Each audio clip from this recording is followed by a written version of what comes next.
And we're back. What's up, everyone? Or whoever's watching. Welcome back to the follow-up to the previous stream,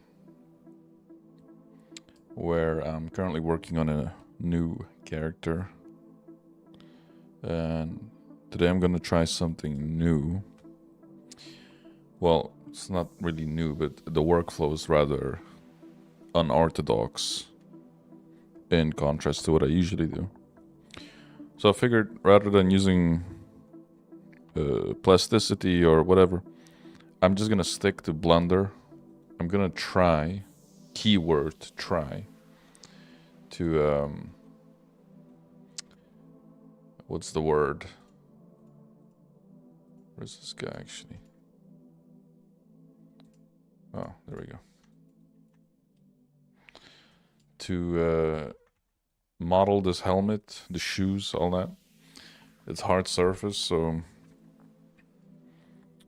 I'm gonna try to like use booleans, like a mix of booleans, maybe like hard surface sculpting. We'll see. Okay, I just want to like try something out. If it works, great. If it doesn't, you know, what are you gonna do about it, right? This is gonna be a chill working stream, so just, you know, if you're co-working, then feel free to just relax and you know, welcome to the people in the chat. A notation 5202. Hello, how are you doing? Lunar song, sorry. Good morning. So this is gonna be the main project that I'm gonna be working on, and then I will touch on my No Man's Sky astronaut, specifically the lighting, because I also like worked on that last stream. Couldn't figure some other stuff out. I did some research. It should be good today. I will say though, already I see like some improvements. You know, thanks to the method I adhered. Anyway, let's get rid of this crap. I don't know what this is. I made that last stream as a means to block it out, but is it really a block out? I don't know. Again, the face, if you're thinking what I'm thinking, the face looks terrible, I know. You know, and it's fine. We're gonna redo the whole thing. Or improve on it, I should say. But anyway, the helmet, right? So let's make some space here. And let's see. So I think the easiest thing to do is to obviously start with a sphere, because that's the shape of the helmet. Kind of the shape of the helmet. And that's like following the direction of the face. I saw your last stream yesterday. I like the vibes here. Oh, thank you. Thank you. I tried to keep it, you know, relaxed and chill. It's really like a co-working stream if you think about it. You know, so like open up your own Blender projects or whatever you're working on. And, you know, just vibe with me.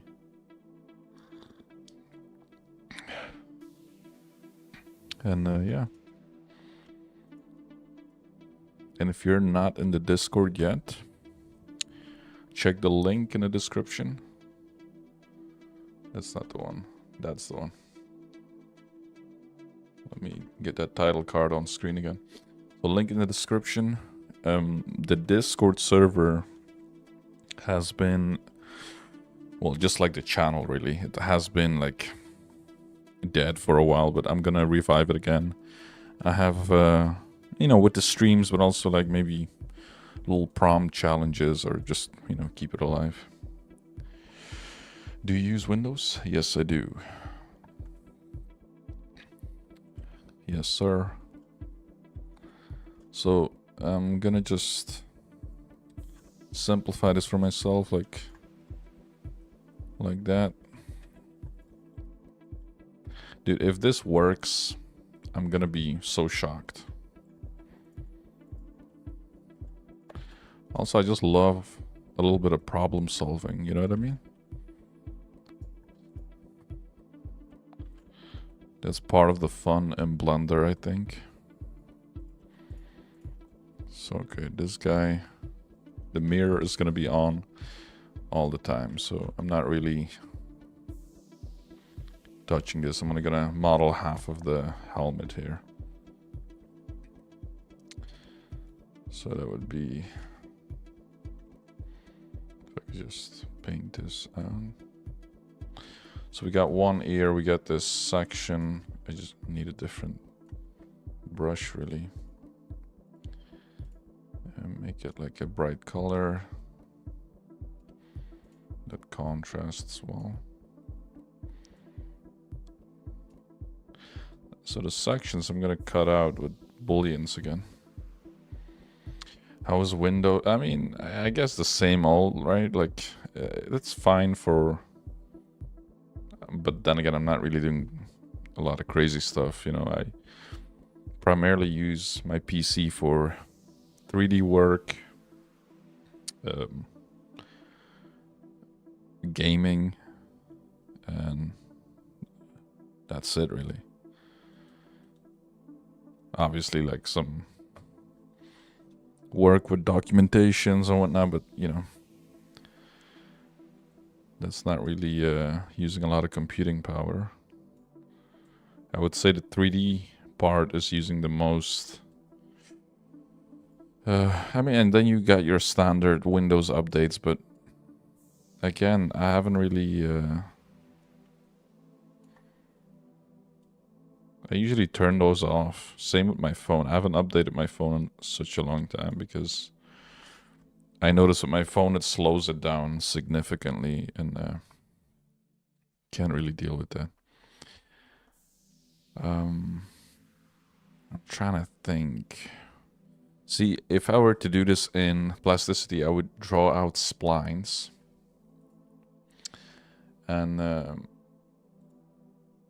maybe, why not do that in Blender too? Because, like, essentially I'm already drawing it out here. So you got one spline that goes, has this shape, because you have so many different shapes. This is like hooked right here. You have that nice hook. You get this bevel here, it goes in. Because if I do it like this, keep in mind, guys, I haven't tested this out, this hypothesis, if you will. Let's make a new collection. Call it helmet. I'm just gonna try this out. Why not? Screw it. So,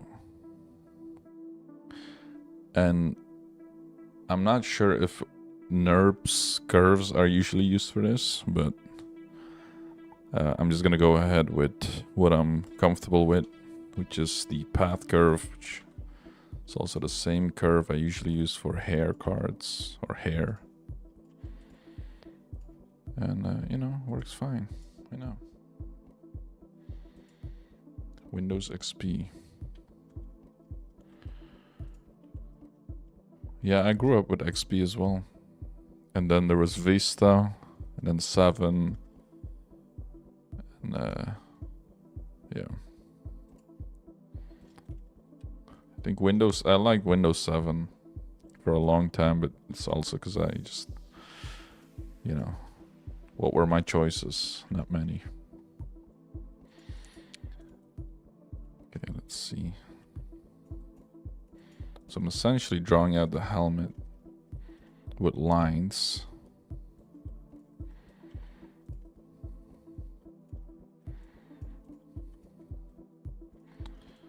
And then let's see if I want to pinch this area. Let me first draw it out like this. It's actually pretty cool.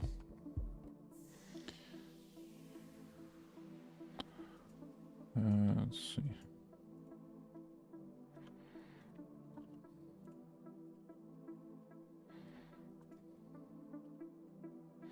So obviously using mirror is not gonna really work, but I'm just putting it as a reference. And then we got this area near her face. Let's make this like less opacity so we can see what we're doing. Okay, like that. Now these areas, right, this area here, I want to pinch that. So I can't bevel, obviously, but what I can do is either subdivide it, or if I press E to extrude, it will kind of create, it's going to be messy. Let's just subdivide it. So select 2, subdivide, and I'm going to select this guy and make sure my cursor is there, and I'm going to scale this down.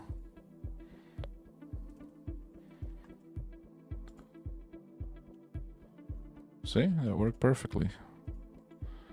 Subdivide, subdivide. Let's do the same over here. So basically, however many points are close in proximity to this one is going to pinch it. And all I have to do is just scale it down, and it will bring it to the 3D cursor, because I'm using my pivot to my 3D cursor. That's how you do that. Just like that. And then let's have one more here.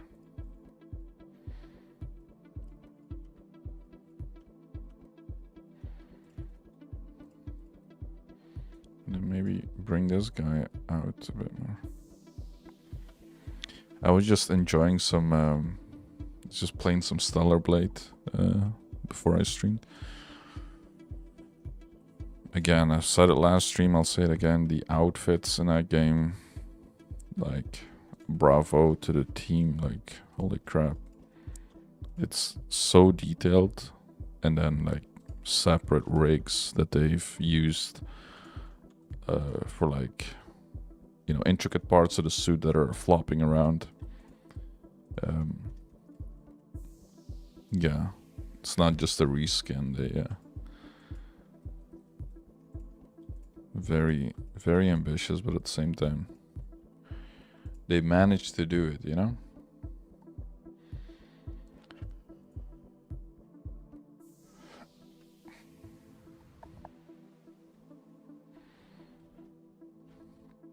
So this piece right here that's going to be separate, I'm just mainly looking at the orange part.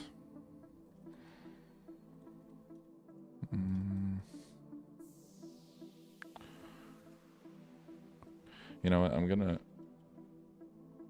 I'm gonna model this separately. I know it's not in the reference, but then again, the reference is AI slop. We're really being fair.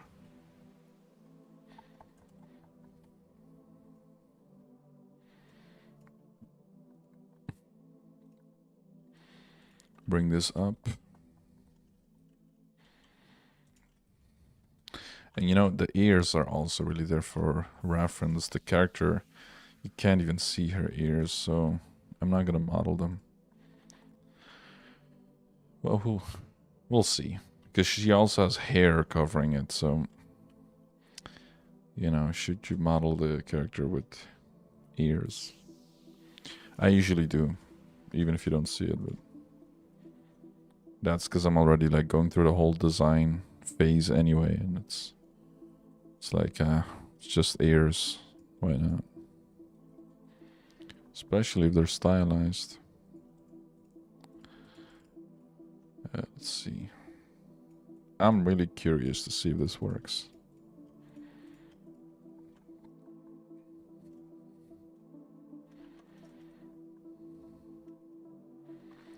Well, it's gonna be a little puzzle, but it's kind of similar to, because I'm gonna have to connect everything manually.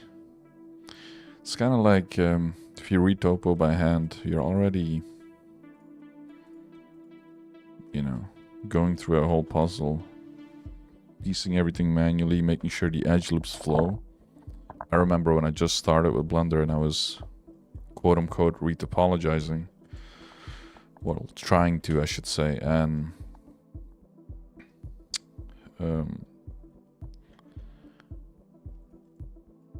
yeah, I was like, oh, it's that easy. But then edge flow, I didn't even know what edge flow was.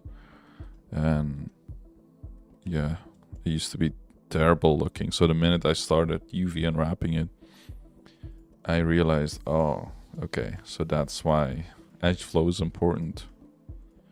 Because I was like following this Blender Cloud tutorial, and the guy was saying, don't spiral your topology, right? So spiraling it is if you click on an edge loop and it will go all the way down, like the arm, for instance. It will not like loop around it. That's terrible, because how are you gonna UV that in a clean way? You can't really. And well, yeah, I've come a long way. What can I say? Okay, let's see. So that's a separate piece as well. I can't mark this, can I?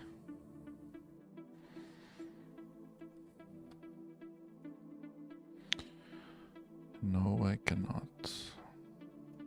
Okay, fine.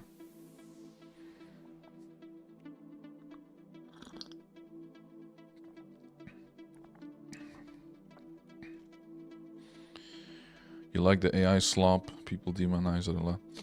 I have a guilty pleasure to like the AI generated stuff. I don't mind AI. Let me clarify that.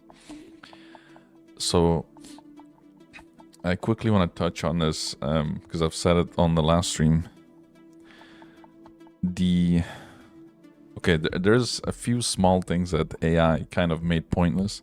For instance, I used to like specifically on like Twitter and whatnot, I would model like something useless, but it's like, oh, look at the topology or whatever, like look at this thing that I made.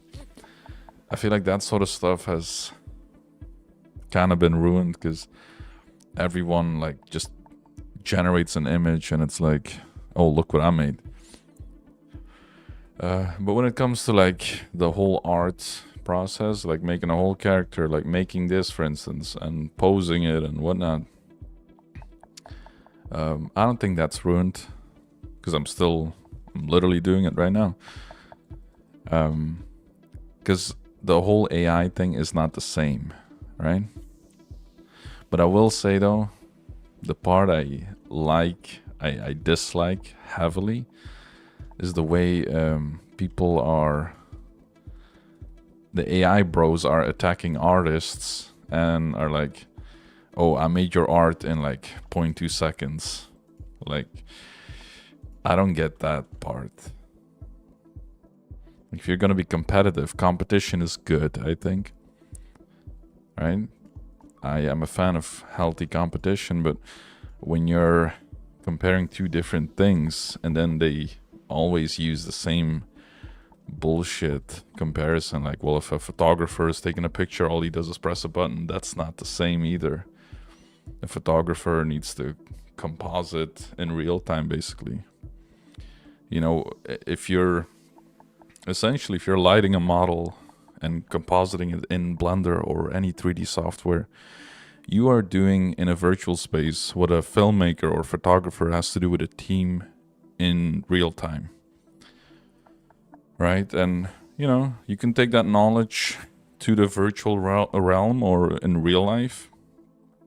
I've used my lighting knowledge in Blender in real life, and it does improve, you know, the photographs I take of whatever the subject might be, humans or, you know, an object or whatever.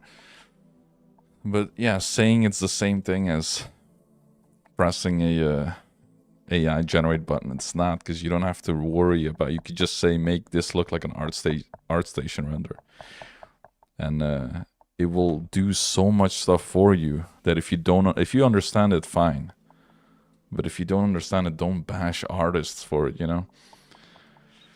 It's a lot of work to go through all that crap, and then people are like simplifying it. And then I'm like, yeah, no wonder why there's so much crap about this whole AI stuff, why so many artists dislike it. Also the fact that, you know, it's trained on your art without your consent. That's probably another big thing.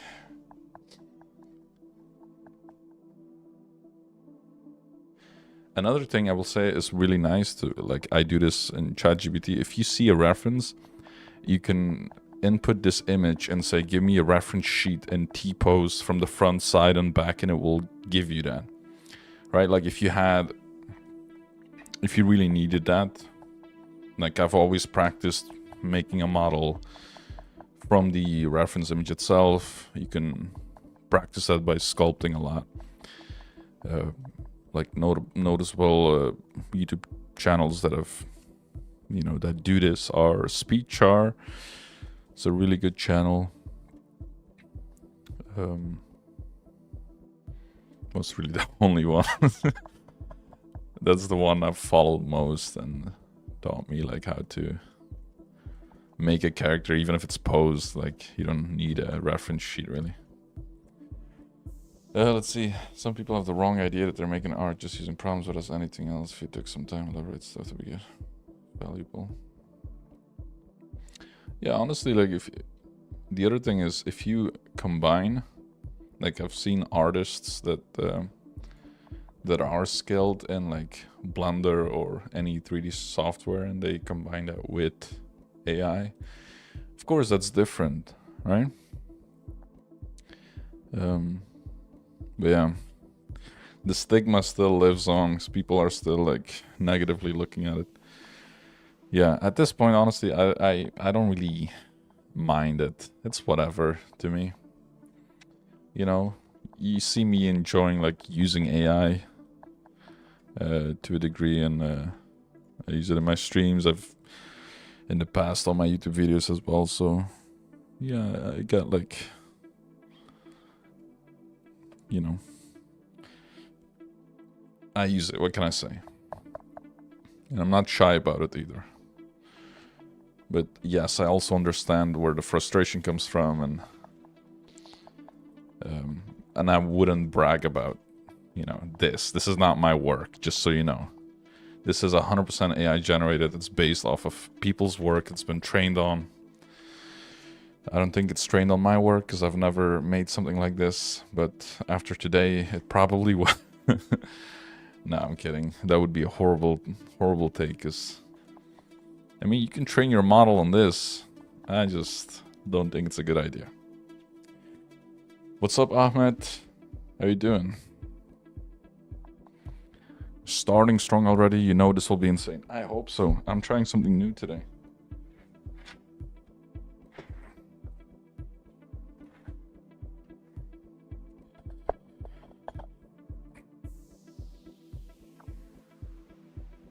And honestly, it's not scary because I always, dude, I've had like streams where something completely failed, and you know, it's not that serious. I don't take myself too seriously. I think that's a good thing. To fail on stream and whatnot. This is not a corporate job or whatever. We're just chilling here together. Hopefully you're having a good time. Oh, let me tell you, yesterday was my last working day at my side gig, just as a waiter at a hotel. And yeah, my coworkers, well, the ones I've always worked with, they were so nice. And honestly, they are really lovely people, and they're like, don't become a stranger, like just come by whenever, like take your motorcycle here, like but don't become a stranger, please. I was like, no, I'm not doing that. Although part of me does say, like, people always say, we're gonna hang out again, but I feel like that's something you say to ease the pain, because that sounds so depressing if you said we're not gonna see each other again. But then again, like, the hotel is like in the neighborhood. Whenever I go on rides on my motorcycle, I take a really lovely route that goes through the woods and the hills. And the hotel is like right, you know, at the end of that route. So yeah, I'm probably gonna stop by whenever and just have a chat, drink a cup of coffee or whatever. Let me copy this. Do you also use Unreal Engine 5? I have. And you know what's funny? Like, there was a point where I wanted to get into game dev. Let's duplicate that. And I might again in the future. It's just like my focus right now is not there. Like, I gotta be honest. And game dev isn't something you just like, oh, let me just do this, right? Like, and I tried to like get into it with like coding and whatnot. But that's always been on my mind though. Like, I mean, preferably I would say best case scenario, if I had the funds, I would just put together a team of people. Like, I could do the art, right? Like, I'm specialized in, that's what I used to do. That was my career before. Like, I used to do game ready art and optimize entire rig systems and work together with the coder, right? Our main coder in the team. I was going back and forth with the guy on what he needed in terms of like shape keys and extra bones on the rig or weight paint, because we had these modular characters. But it was a pain in the ass, dude, because whenever you create a modular character, the most important thing is that's going to define how painful it's going to be is the silhouette. So if you notice in Skyrim, for instance, you have different races, but if they all have the same humanoid body, it's not as much of a pain in the ass as if they had different silhouettes. So I noticed in Baldur's Gate 3, you have like the Dragonborn type of character. So for that character, the armor pieces are also completely different because the head shape is so different.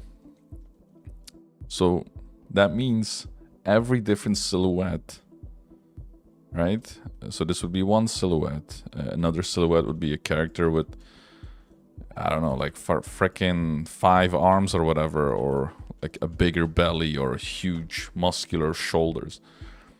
And you can push it to a degree using shape keys to like deform every piece of armor or clothing you're gonna wear.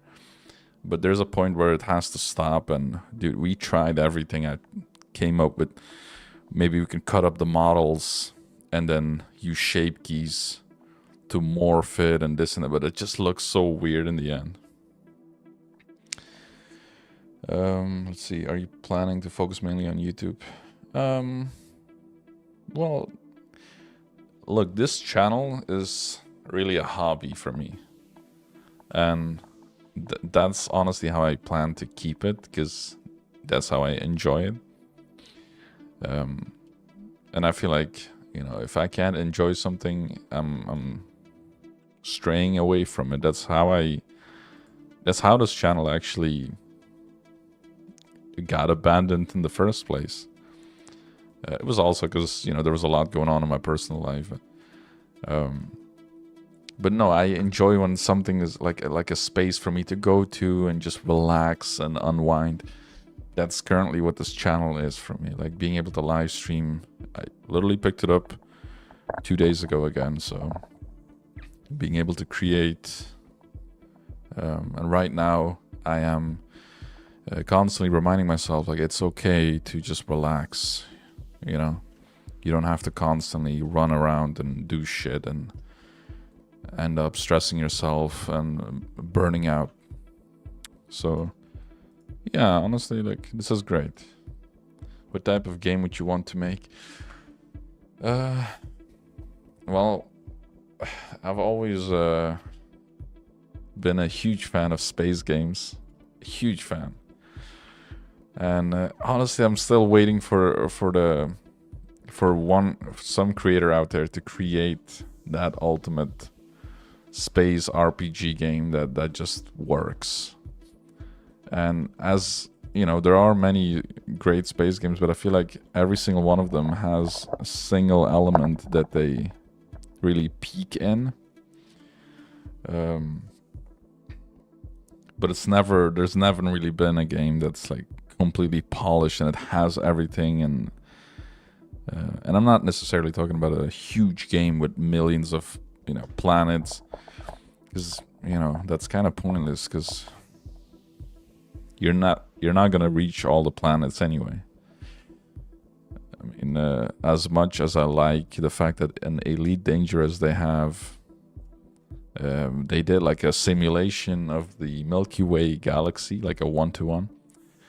Yeah, only a portion of the planets, of the stars, I should say, since the beginning of the game have been discovered by the entire player base. So you don't have enough time in your actual lifetime to figure it all out. When did you block out the ears if they're going to be covered by the helmet? They just really like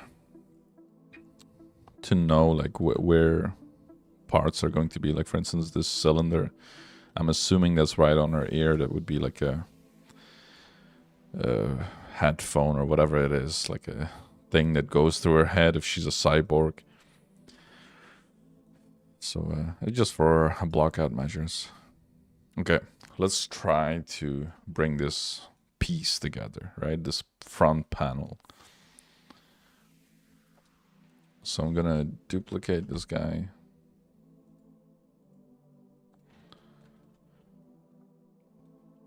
Let's remove the... Let's see what we're working with. Okay, that's terrible. Let's not do that. Let's what's the resolution I'm working with? Okay. Let's mirror that.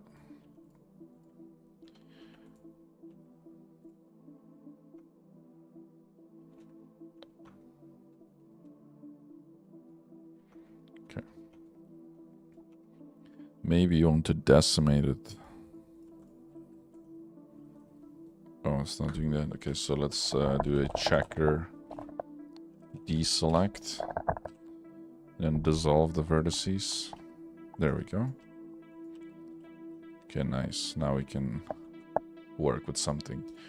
I'm gonna use a shiny matte cap. It's actually a matte cap I made myself, because it's, I think I've seen this in an old version of Blender, but then they removed it in the 2.8. This metallic type of I liked it a lot, so I made it.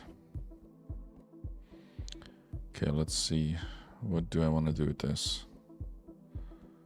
So we have where the ear is going to be, we have a circle. So let's do that.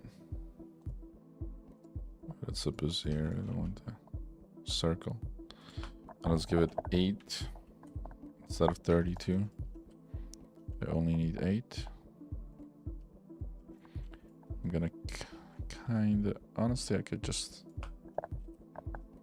make it flush. Why not? And then just use this as my measurement. And let's see, I can... Have you ever thought about making a short film on Blender? I have. I have made 2 short films. I've always talked about or thought about covering those films on stream or like on this channel. And I can do that. But better yet, I am currently, and usually I don't like to announce stuff anymore, because then it's like I'm going to be accountable. But in this case, I think it's a good thing. No, I'm currently working on a short film But again, like the production of it is very like, it's a passion project, so it's gonna take its sweet time. Oh, what did I do? Get rid of it.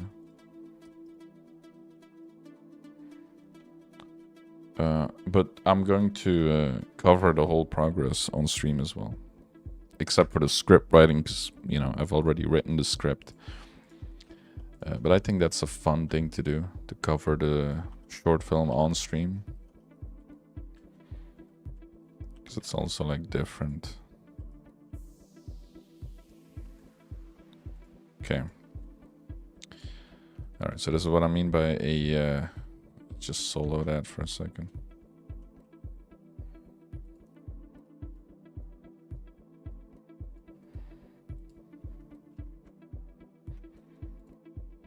What I mean by clean edge loops. So for instance, this one, it's going nice. So I think what I want to do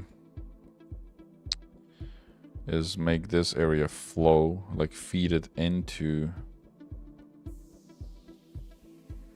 the cylinder shape. And then just, let's see, this area has to also go like that. Let me draw it out properly, because I'm actually gonna use this. I'm gonna have to bevel this area or sharpen it, and you do that by adding extra edge loops to your edge flow. You have 2 short films. So I don't have the short films available here yet. So one short film, my very first short film, I made these while I was in school following my liberal arts major. Huge waste of time, but I always say that it's like a curse on my mind. But the one good thing about it, I guess, was I had so much free time that I made a short film, which was inspired by Cars.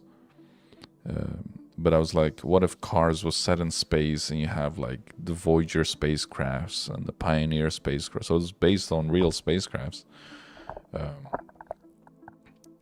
But like they have faces and they talk and whatnot. And I voiced everything myself. I also asked a friend and my younger brother to voice one of the characters. And I randomly, there is no freaking point like to some of the shit. I made a kind of like a music, like at some point they start singing, because I was like, I've seen Disney movies and they like sing. It makes no sense why they sing, like. And yes, I sang the freaking, I wrote the songs, I sang them, like everything. Like the sound effects, the whole shebang from A to Z. I did it myself in 10 weeks, because that was the time I had. Yeah. But yeah, since then I've written a lot of short film ideas. But see, I kind of hate writing ideas, because ideas kind of worthless until you really have a plan with, you know, of what you're going to do with them. At least that's kind of how I feel about it. Every time I have an idea, it goes nowhere really, which I think is a pity. Oh, I keep forgetting. Let me turn on screencast keys so you can see what I'm doing. You could make bank if you did voice acting. I do want to set up like a little... I always say like, I have this idea, I have that idea. But yeah, seriously, time is... Where you put your focus mentally, that's really... You only have a limited amount of energy if you think about it. And like of your mental space and where you're going to put everything. Because I did want to do like a makeshift home studio. Right now I do actually have a spare microphone, so I could do the setup, But it's also like, do I need it right now? I don't really have a use for it right now. Like if I made a studio, a little studio, I'm not going to right away do voice acting. I think I would have to prove to myself first that, hey, can you even make a short film in your current like journey of whatever it is? And if so, then yes, obviously I'm gonna do some voice acting on my own short film, and then I have a huge motivator to build this little makeshift studio. Which honestly, it's not gonna be that much work. You know, I've worked on way tougher stuff before. I think I've mentioned it in the last stream. I've dismantled my whole motorcycle over the winter, and you know, with no manual or whatever, I was just curious, like, what's underneath this panel, and let's just take it apart and put it back together. And you learn a lot just doing that. Obviously, you should label everything, and so you don't lose the parts or whatever. But it's fun. It's a little hobby of mine. Let's see. That's not looking good. Honestly, I didn't really need that guy. Let's use a shinier material. Not that one.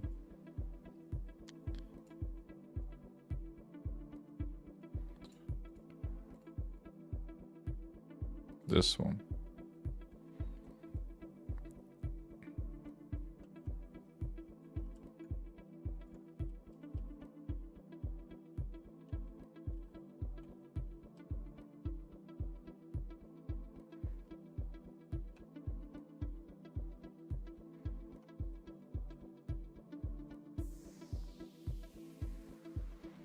It's looking nice. See, what I'm looking for is weird bands. So if, you know, before it was, let's just make what's not going to do, but basically if it were like this, like, oh, that's not looking good, I don't want that, so let's clean it up. Let's make it as simple as possible. So right now this is looking pretty flush. I'm a video editor using Premiere and After Effects. How long do you think it would take me to learn Blender? Honestly, like, if you've already, like, you know, touched on software like that before, it's funny because that's how I started as well. I only knew After Effects, and pretty much that's it. And I used like this plugin called Element 3D. And I was like, dude, I need an actual 3D software. So, you know, I guess if you're in the same way, I don't know how proficient you are with After Effects, but in the same way that I'm assuming you follow tutorials, there is a shit ton of tutorials for Blender. It's also the one thing I love about it compared to other software. You find so much software because it's free, I guess, you know. That must be one of the reasons why. But people make a lot of content for it, myself included. You know, I have a lot of free tutorials. Well, they're all free. I shouldn't say a lot. They're all free. You know, just click on my channel and just look at it. And you know, in the beginning, I used to make a lot of random stuff too. That's the funny thing. Like, that people aren't even looking for. Like realistic bokeh, or how to bake lights using light probes in Eevee. Like stuff like technical stuff, right? It's not as popular as, oh, look, I can make a cute anime character or whatever. But some people might use it one day. I mainly made that so I could reference it in case I would forget, which, you know, you're gonna forget in the end anyway if you don't touch the software for a long time, or if you don't use that. So now I can just go back and go there and look at my YouTube shorts or whatever and find out a tutorial that I made. Does Blender feel complicated at first and gets easier? I guess that goes for most stuff, right? I'm that dude wasting years following tutorials on YouTube and then not making anything. That's my problem. You know, one good thing, if you follow a tutorial, rather than going to the next one, give yourself a little project. So let's say the tutorial is how to make a sword, right? There's a lot of tutorials on that, how to make a sword.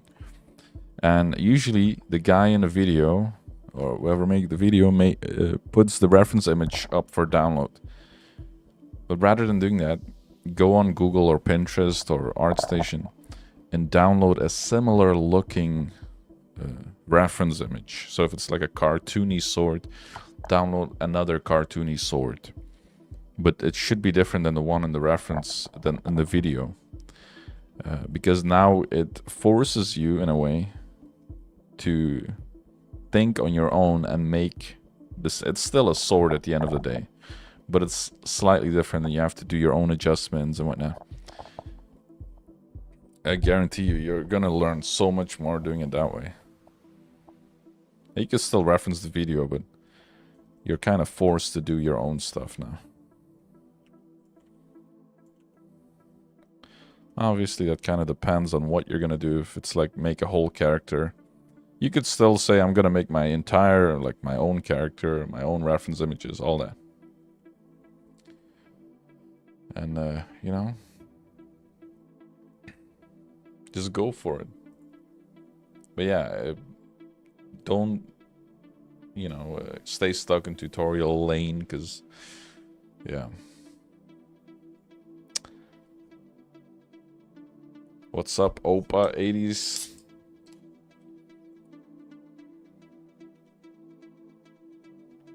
Any of you guys played Cyberpunk? Is that what you're referencing? Dude, Cyberpunk. I played Cyberpunk when it came out, right? When people were hating on that game because it was buggy and this and that. They were like, this is yet another game. I'll be honest. I guess I was lucky I didn't have to deal with that many bugs in my first playthrough. And my only playthrough, I should say. And, you know, I was thinking about this before the stream. Maybe I should... Well, it depends on how my PC is going to deal with it, because whenever people live stream games, usually they have a second setup so they can stream, and if the... You know, because it also takes a toll on your GPU and whatnot. But I would love to like do like a gaming stream, if that's what you guys want to see. It's like a chill stream. Because again, this whole... What I'm doing right now is also just relaxing, really. I'm not... In the slightest measure am I feeling like, oh crap, I have to get this done in X amount of time. You know, I'm just figuring something out. If this was time-based, I would not do this in Blender to begin with. You know, doing this in frickin' plasticity would probably be, I don't know, like 20 minutes of work or something. For someone that doesn't even know the software like myself. But, you know, we're just chilling.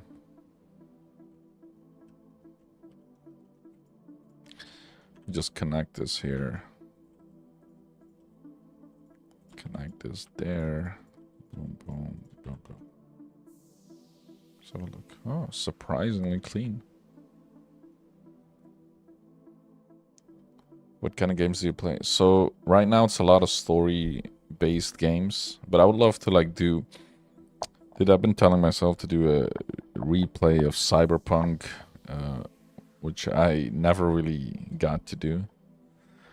Because it's also a long game, but if it's for a stream, it's kind of different, because then you get to like also relax and chill. Stellar Blade, that would be a nice one too. It's fitting to my channel as well, because it's so... I actually did a Stellar Blade character creation stream a while ago, like a long time ago. And it's kind of crazy because I only used 1 or 2 reference images. Like now that I have, I'm playing the game, I would make way more, like a whole reference board of like the details and whatnot. Yeah. What's up, Kitten, in the chat?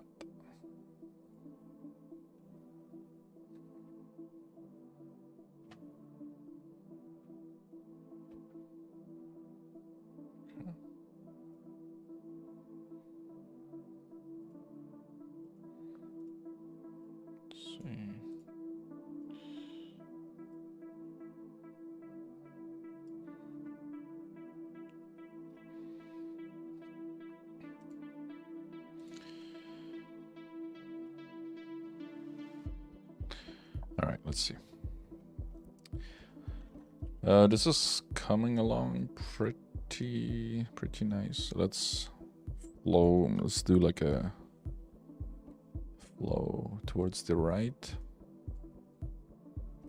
like going like that. That kind of makes sense.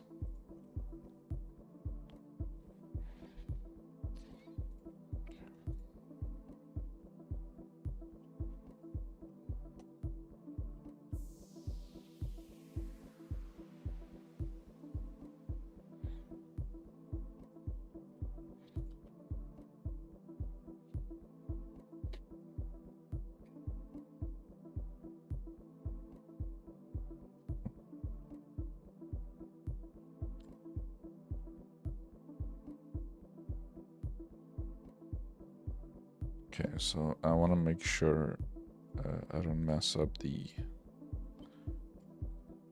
placement here. So what I'm doing is just like that. So I'm scaling on the x-axis based on this one. I'm just scaling on x and pressing 0. So if it were here, it'll just snap right in line. See? That's one way to do that.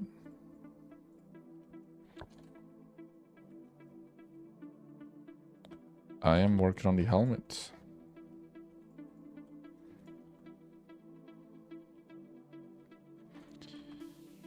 So let's just do some of that.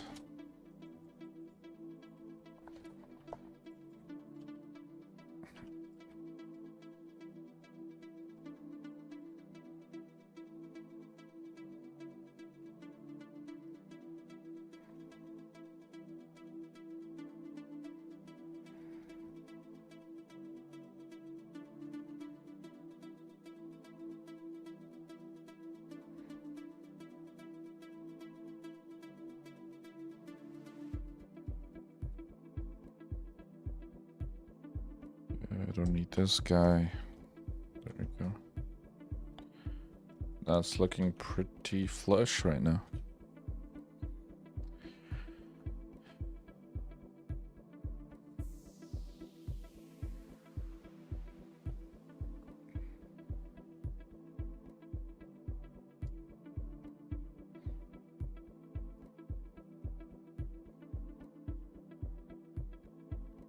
Let's see where this is gonna go. Maybe add one here. Let's see. I'm thinking closing it like this. And this area could loop like that. And then we'll have like a little graveyard for topology.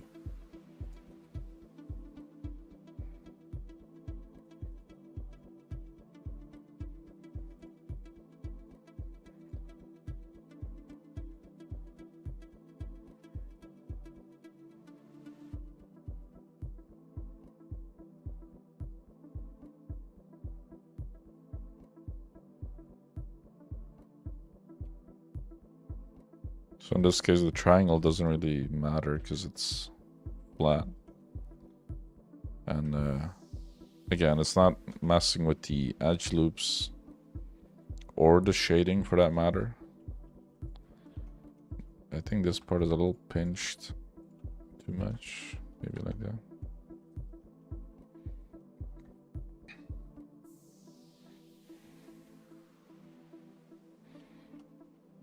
Oh, you were?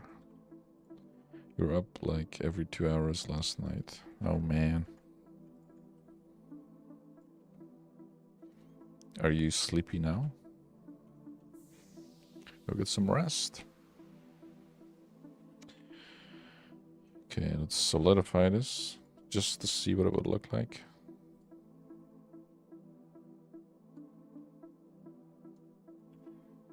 Like a subdivision. Wow. Look at that. Pretty cool, huh? Let's see.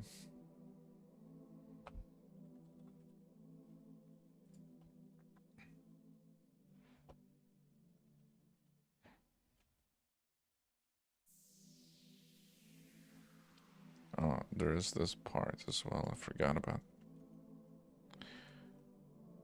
There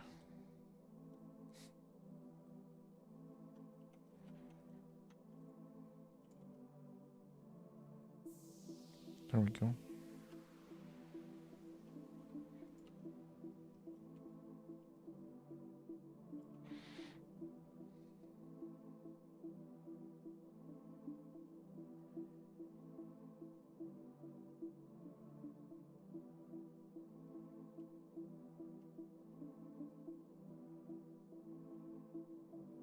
So I guess this answers the question I had, whether this is a good workflow. I guess it doesn't yet. I would have to see this through to the end. But part one, which was going from this, the curves, to this. Yes, that part I believe. Like, that's a pretty, you know, but then again, like right now, it begs the question, was this easier if I just modeled it? Maybe.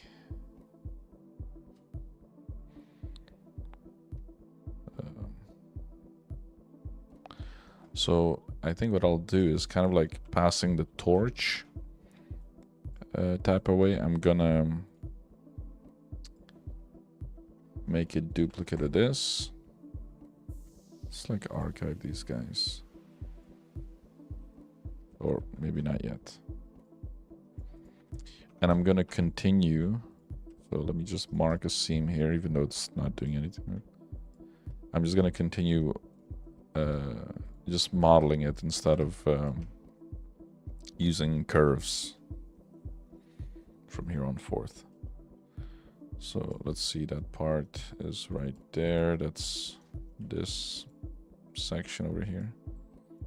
So we want to kind of go like that. Oh, that's not where I want it to be. You might sleep for a bit. Yeah, I would go get some rest, you know, like don't stay up if you're tired. Yeah, just relax. I haven't had breakfast yet. That's a lie, I did. But I just realized it's almost freaking dinner time. That's okay though. I have I'm well prepped.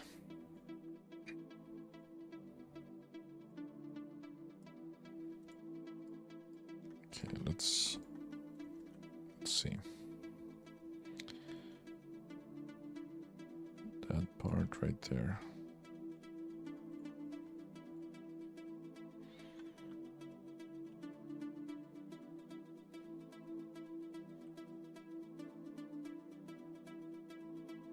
Clear the seam.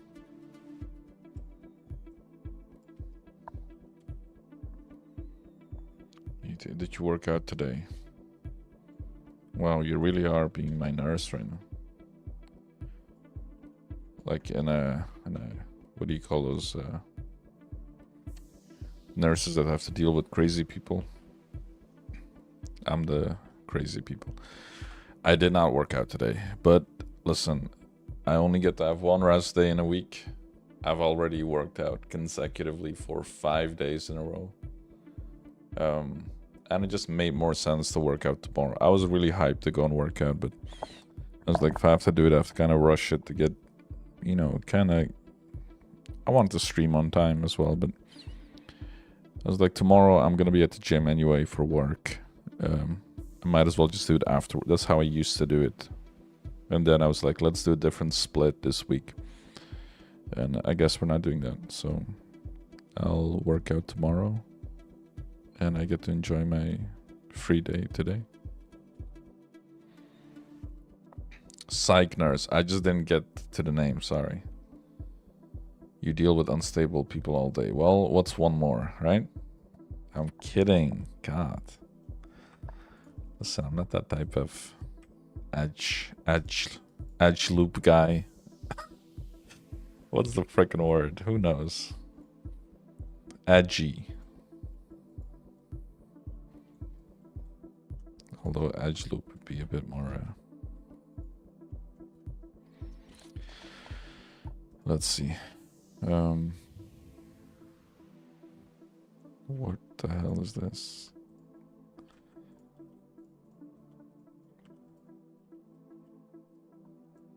God, look at those cheeks from the top view. That's not... Let's cut that off before YouTube throws me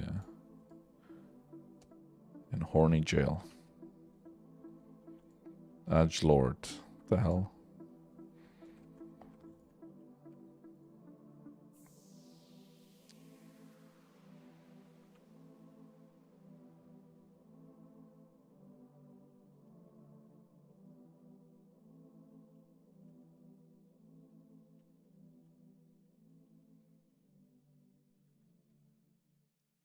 Just call me a butt? Butt cheeks. Oh, okay. I was about to say.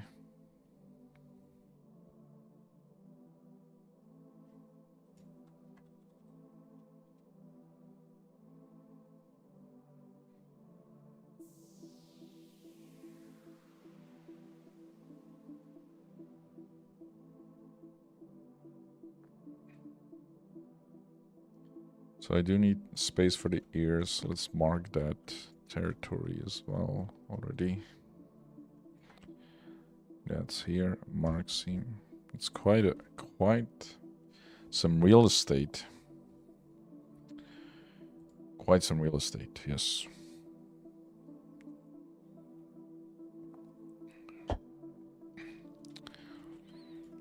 I got my caffeine on the ready. Listen, I don't get to enjoy much of that anymore nowadays, so whenever I do,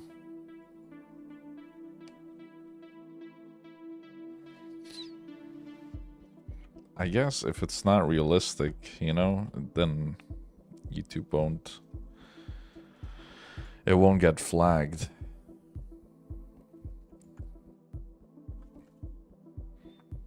Now, it's kind of like a running gag. Trust me, I've done way worse models on this channel that I'm not proud of, you know. Listen, a man must do what a man must... No, I'm kidding. That made no sense. Okay, let's see. That looks nice and sharp. Ooh, look at that. The way the light hits the edge. God. Nice. And you know, now it's like easy because I could duplicate this, separate it, and just do that type of business. Actually, delete this guy.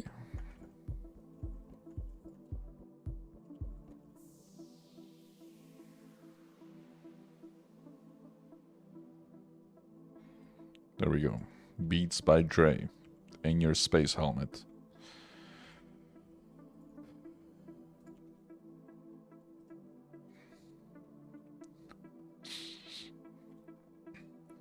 I'm kidding, of course. Why would you put that in your space helmet when you have way better crap, right? I think it should be a little bit larger like that. Who cares? We're free to change this, and it should be easy. Look at that topology, my lord.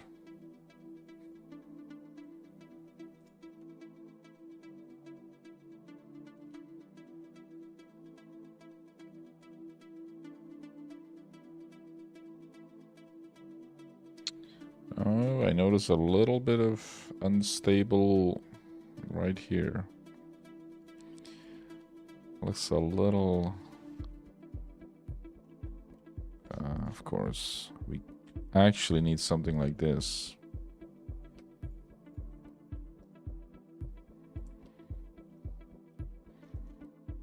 All right, enjoy your nap.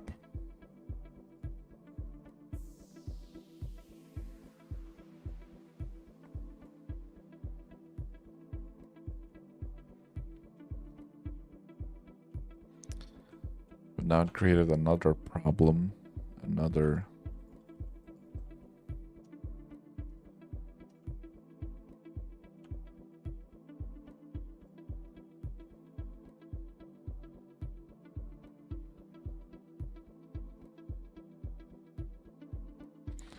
No, this is just creating problems after problems.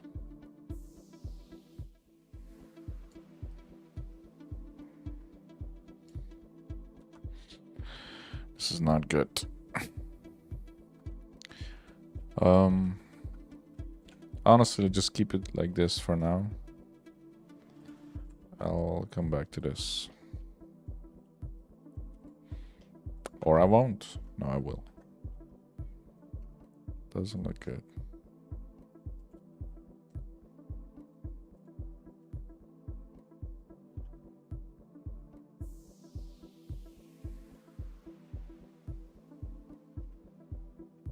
Honestly, if I kept it like this, the subdivision makes... You see how it like brings it together to the top here? Whereas if I did this...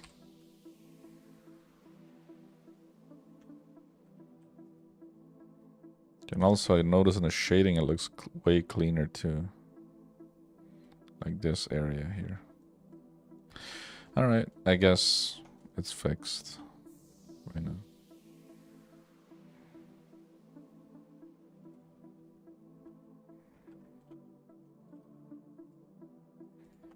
Let's pinch this area a little bit. Okay, alright. Let's go continue with the rest of the helmet now.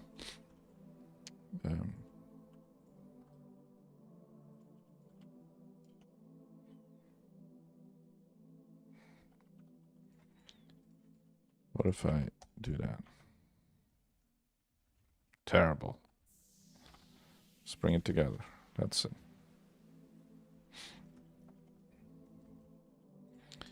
And then, of course, we need a dome that goes over the head, like a smooth.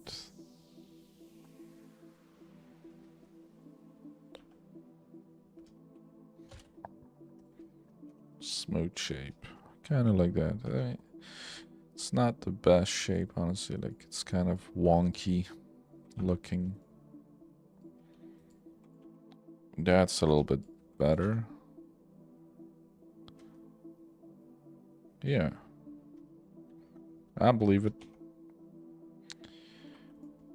And then turn off mirror.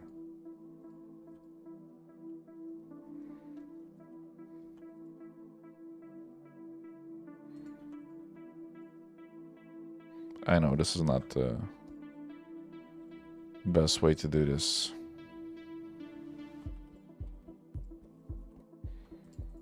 I'm just using what I can to minimize the work as much. Minimize the effort.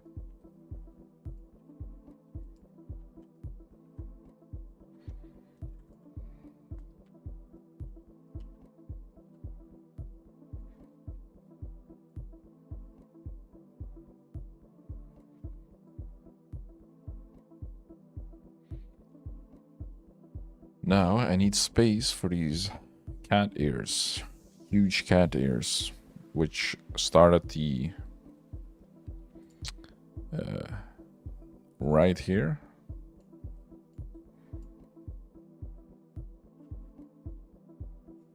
What was that?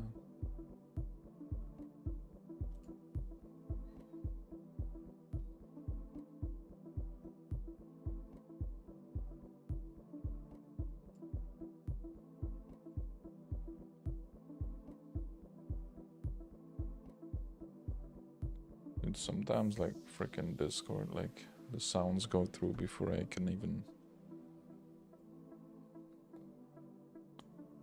even say anything.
All right, let's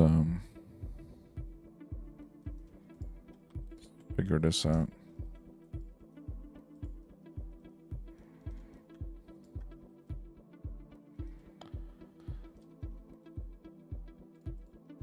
I think there's no easy way about this. Let's just kind of eyeball it and then fix it later.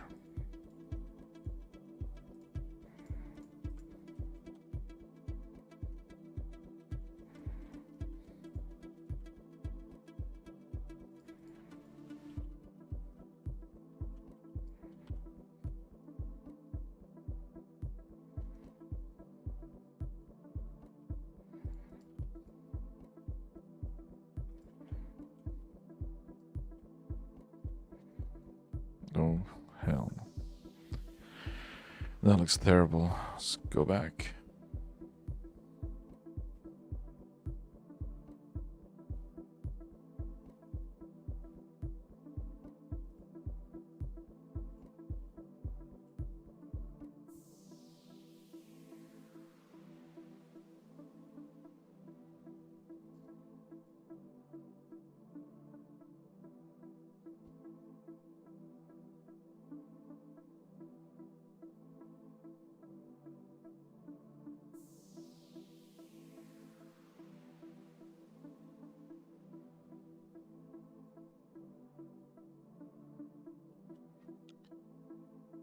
This is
This is very...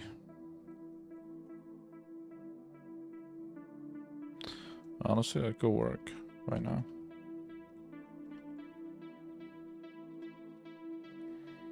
I'll just hide the mess in there and then...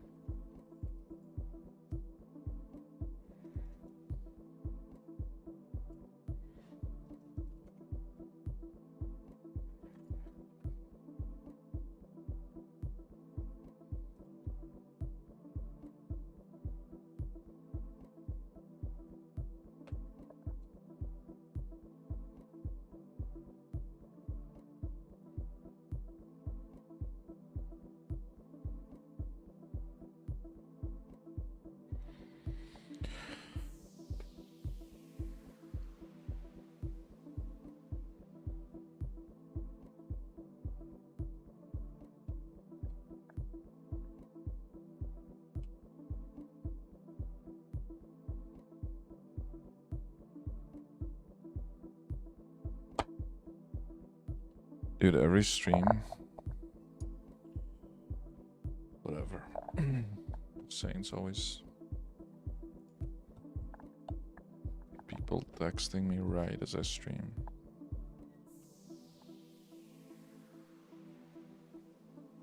Or wanting to call, I should say.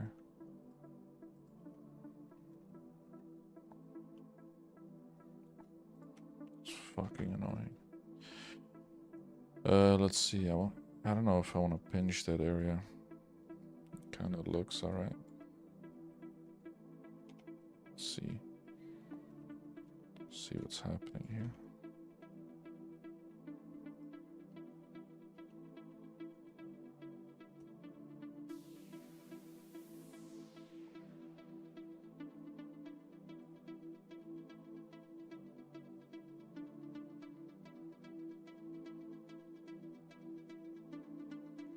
Yeah, let's see. This could work if I duplicate this and bring it out as its own element.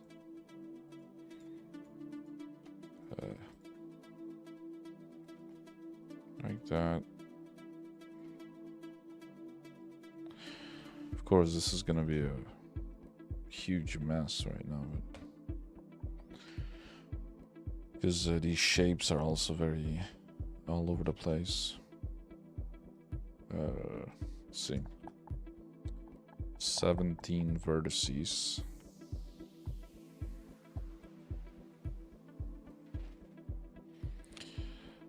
Maybe I can work with that. Let's space them out first.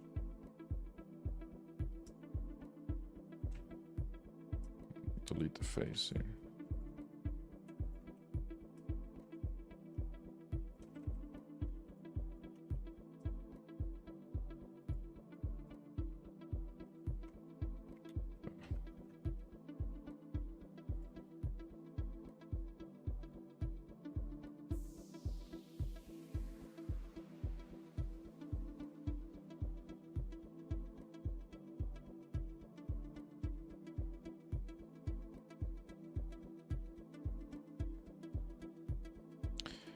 Kind of looks silly.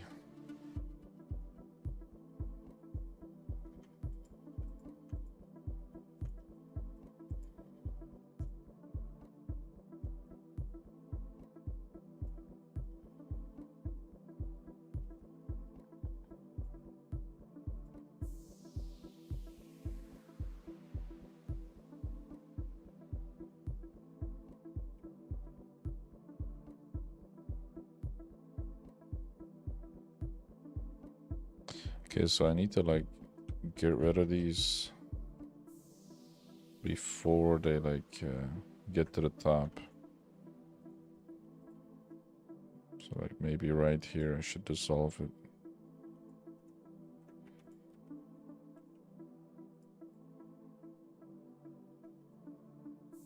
That could work.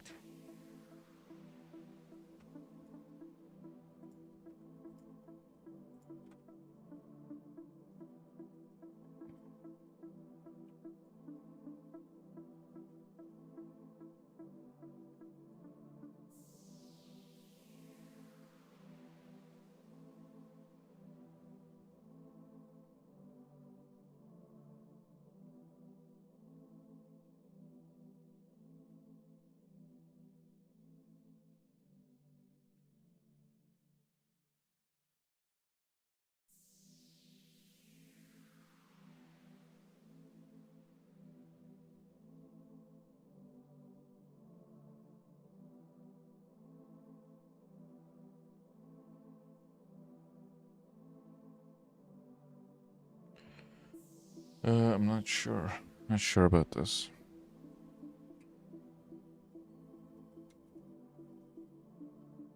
Hmm. This isn't the best. Here's the thing. The problem I'm working with is like I'm trying to follow the topology flow here, but I mean, maybe I could maybe do it.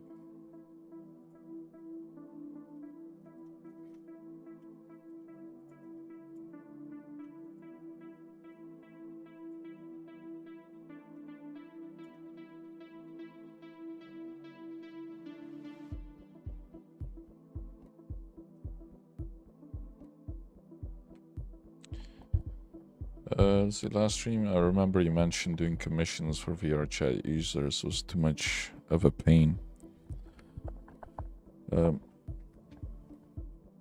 Yeah, I can, overall, yes, it is. I mean, listen,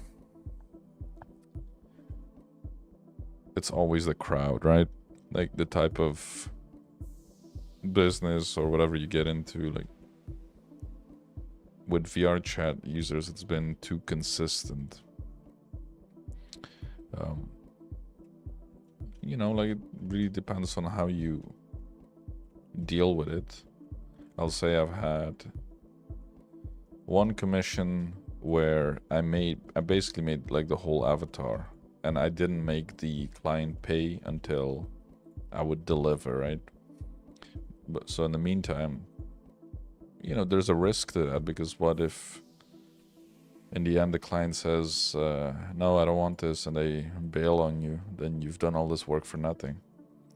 Well, I've had a delusional client who was trying to tell me how to model the character, but they were also super, like, really disrespectful. Like, this guy did not know, didn't have any manners, just being a complete piece of shit, like telling me why are you not responding. Like, first of all, people that act like that,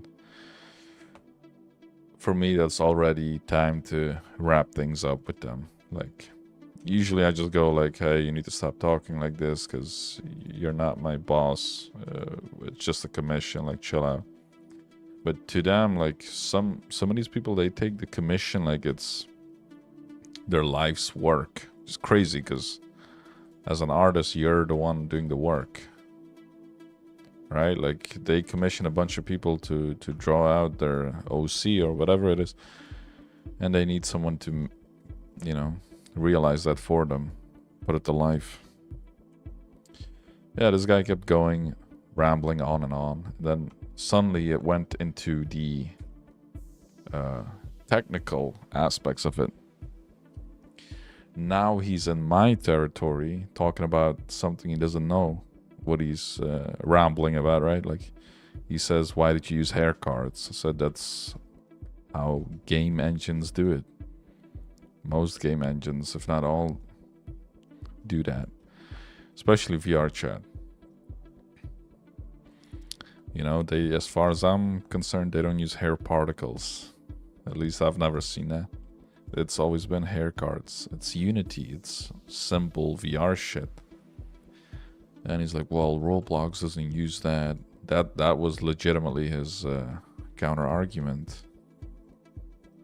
And, you know, like, kind of, it didn't take long. The whole conversation was very short, because I was quickly, like, I'm not the most difficult type of guy with this sort of stuff. I'm quickly done with that type of energy, right? Because to me, it's like, even if, you know, there's no value in being right. There's no point in being right with these types of people, because they're already ruining the vibe. And to me, that's honestly one of the most important things when I work with someone. Like, if you're gonna be a pain in the ass, dude, I don't care about the fucking money. Like, we're gonna cut this whole commission. So that's essentially what happened. I had made his avatar and I was like, you need to change your attitude or I'm gonna cancel this whole commission. Even if I've already made it, I don't care. And he kept going on, like he had this huge ego, and I said, okay, that's it. We're done. And he's like, why are you even getting so mad? And like he realized, oh, I'm not bluffing. And I canceled the whole, like I had made his avatar, it was fully finished. All I had to do was tweak some small things, set it up in Unity so it can be used in VR chat. Transfer the avatar, he would transfer the funds, and that's it. But, you know, it's whatever. Like, I've done this long enough. You know, like, I'm currently doing, like, if you have a good relationship with the client, they will come back for more regardless. Right now, I have a client that's constantly coming back, like, are you still taking commissions? And I would say, so far, that's the only client I have that's not been a pain in the ass. That, I guess it's also the reason why I'm still working on their commissions. But it's a slow process. Because I do, like, I'm very transparent. Transparency is key. You're communicating, like, your availability, like, hey, I got this, and that going on in life. I won't be able to work on your commission as fast. It's probably going to take a couple of months, realistically. And if they're fine with that, good. You have you know, you're going to build a good relationship with your client and whatnot. Yeah, I mean, if you're familiar with VR chat, that's already the vibe from the game. It's kind of you're gonna get that same vibe with the clientele, the people that are gonna commission you. It's not at all professional. Far from it, actually.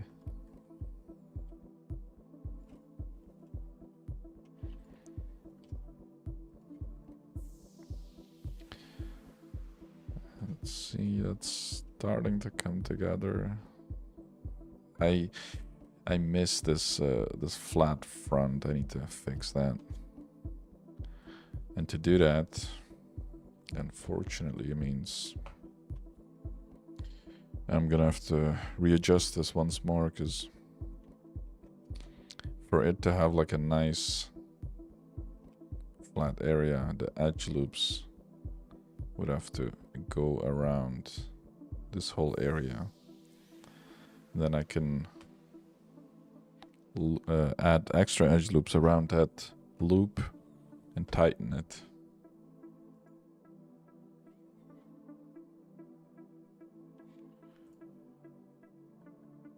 Yeah, I mean, I've enjoyed the game as well from time to time. You know, like not shitting on the game. It's a good game if you want to be social, but yeah, there are a lot of weirdos on that game, and it's also really horribly moderated. So anything goes. And, you know, the worst things are, one of the bad things, I should say, about that game is how many hackers there are that can, like, crash your computer.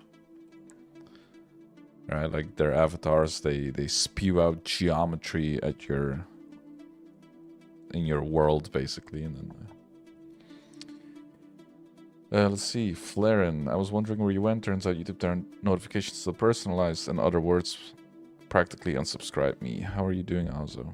Oh, that's unfortunate. Why, but then again, YouTube is, you know, I never figured it out in the past years that I've been doing it. It's always changing. But I'm doing well, thank you. Thank you for joining. Just relaxing, you know, just doing a little stream. Working on stuff.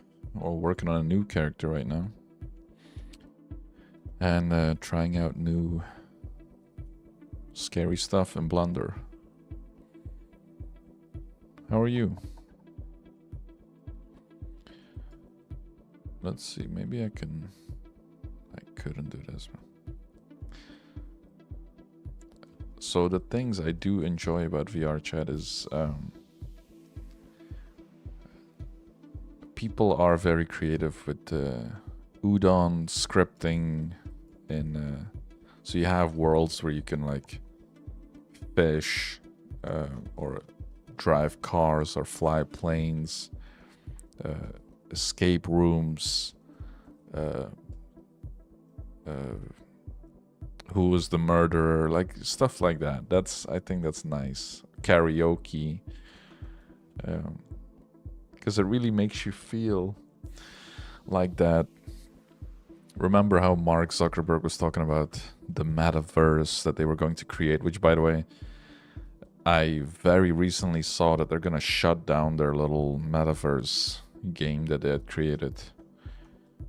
And it's like, you can't just make something up and define it like it's going to be the one app that's going to, be that type of stuff. There are way bigger games that have tried that for years. For instance, Fortnite, GTA 5 with their online platform. The reason these games are building so much, like GTA 5 it seems never ending. If you think about it, it's a game where you can have a whole enterprise. You can have so many companies. You can be a drug dealer, whatever. Fortnite is adding all kinds of mini games. They have artists doing in-game concerts and all that stuff. Even if it's not live, it's still like it's more than the game used to be. Because the game was what? Like you're building and battle royale. Like all these companies are trying to build the next metaverse. And it's done through so much effort. And of course, VR chat, I should say, is also part of that. But it's built by the player base. It's built by the fact that people want to play your game. And then, yeah, Meta comes in like, guys, we're gonna just take this whole thing over. Yeah, you could see that from a mile away. That was not gonna work out.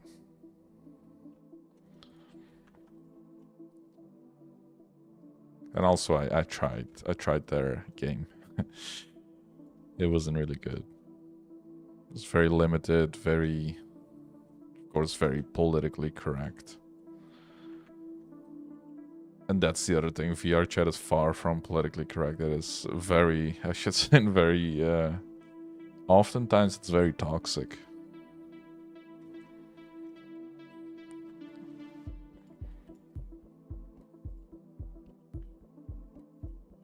And, yeah.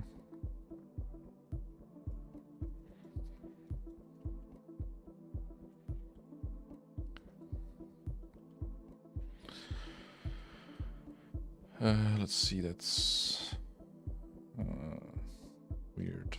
It's actually not possible.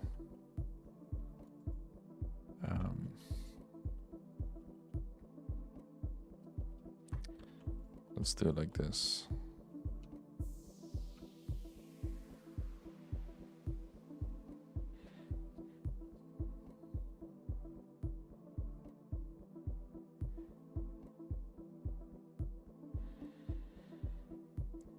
Modern game development cares more about slogans and actual mechanics on top of not building the fan base. Yeah. It's true. I feel like gaming, I mean, you notice there's a lot of like, the gaming scene has shifted, right? We see Japanese games, South Korean games that are taking over the scene, and they basically bring back what we used to see in games from Western companies.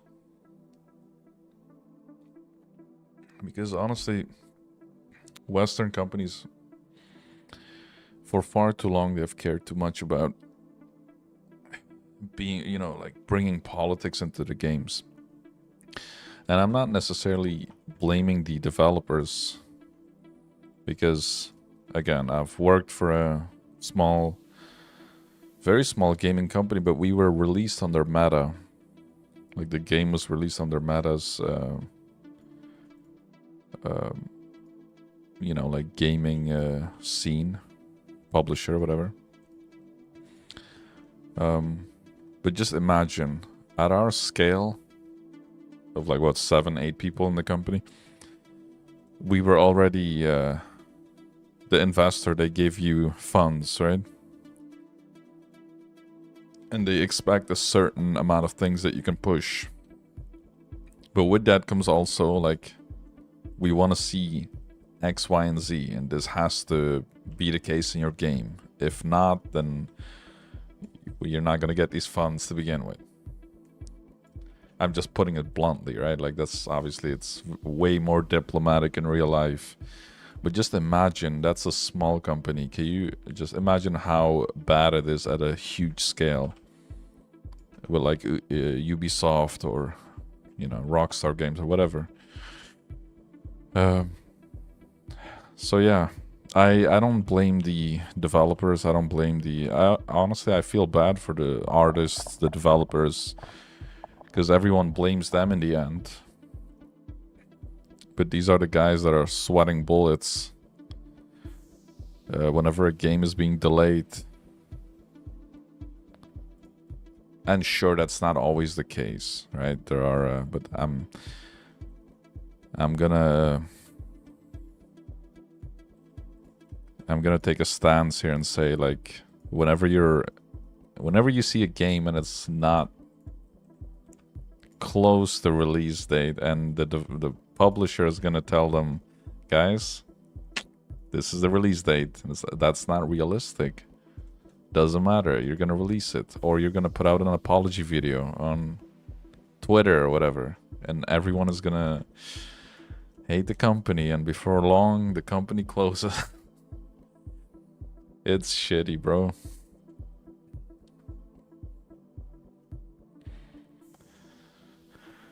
But of course, there are also gaming companies that, you know, whoever's in lead, like the actual company itself on the inside, they believe, you know, bringing politics into it is a good thing, which we've all seen how it ended with a lot of these games, right? Like Horizon Zero Dawn, I thought the first game was solid, even though like the mechanics were... We've seen the mechanics before. And if you played Uncharted, the original, like the 2013 Tomb Raider, Batman games, Assassin's Creed, like all their mechanics, like hiding in a bush, whispering to an enemy, the bad vision, whatever, right? Like all these mechanics, they've existed before, and I feel like Horizon Zero Dawn was like this small company in the Netherlands, in Amsterdam. They were like, guys, we also have a game. It's survival. It's in a post-apocalyptic world, but it's sci-fi. It's with machines instead of organic enemies. I like the concept. In fact, I love the first game. And the second game would have been just as, I'll say, generic good. Because again, the game by itself, for me, it's not like... The mechanics, they're whatever, but the world is so interesting. But yeah, when that game was announced, people noticed they had changed the model's face completely, like the face basically, like Eloy. And you know, of course, the internet does what it does best. They start making memes, and I feel like that first render of her face did so much damage to the game itself. And it's crazy, these small things can, like, all that effort that you did with your whole company, it can turn it upside down. Because at the end of the day, you're selling a game to gamers. You're not selling it to the average mainstream audience that is watching Netflix or whatever. You're selling it to the gamers. And that's your audience. If you don't know your audience and what they like and don't like, you know, you should be careful with the stuff you push. You know? Yeah. Again, at the end of the day, I don't know who's in charge of, you know, these decisions. And I can tell you, like, in the company I worked at, the owner was very proud, like had very big opinions on things, and if it wasn't his way, then, you know, then it was the wrong way, I guess. And yeah, man.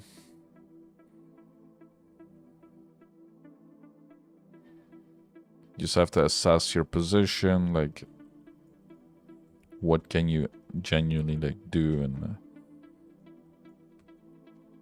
it's mostly the money, ESG funds, environmental scores.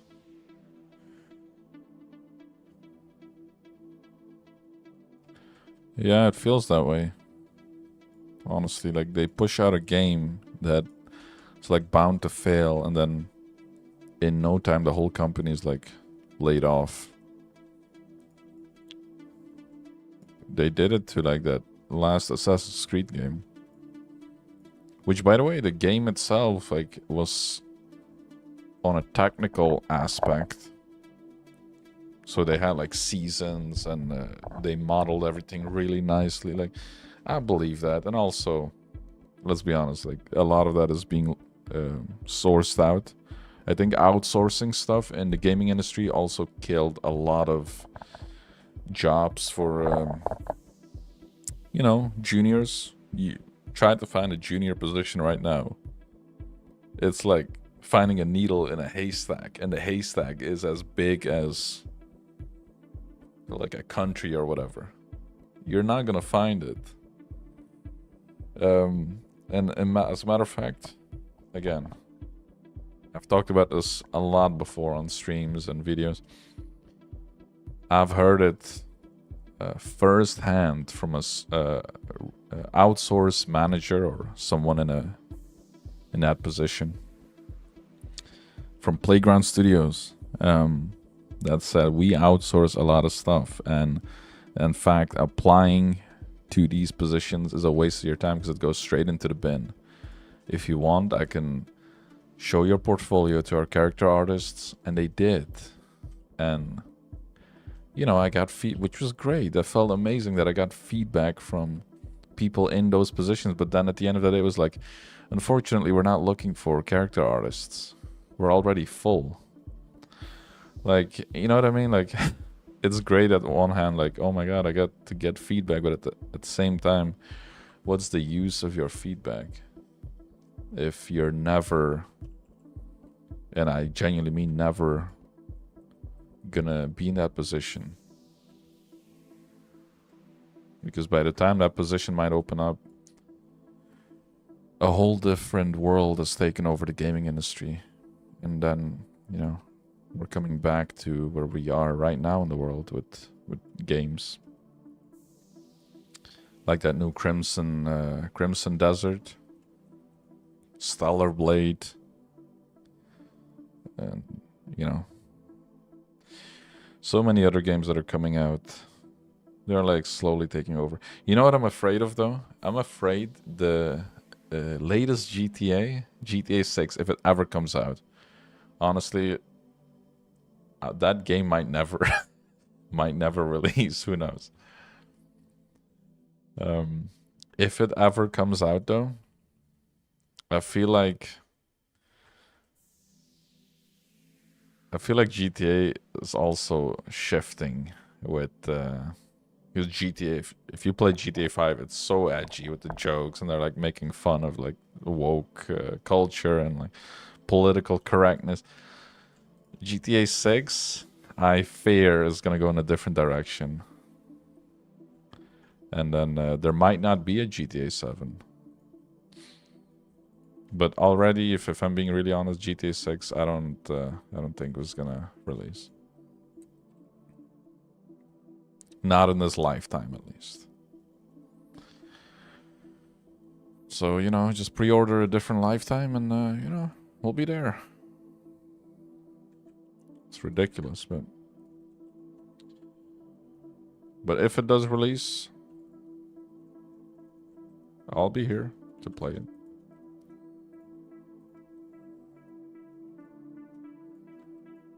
Whatever I'm doing in that moment, I'll drop it and get myself a copy of GTA 6.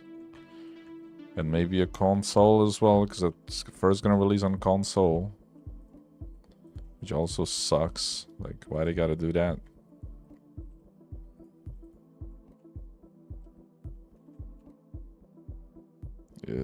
I don't like that. That's really...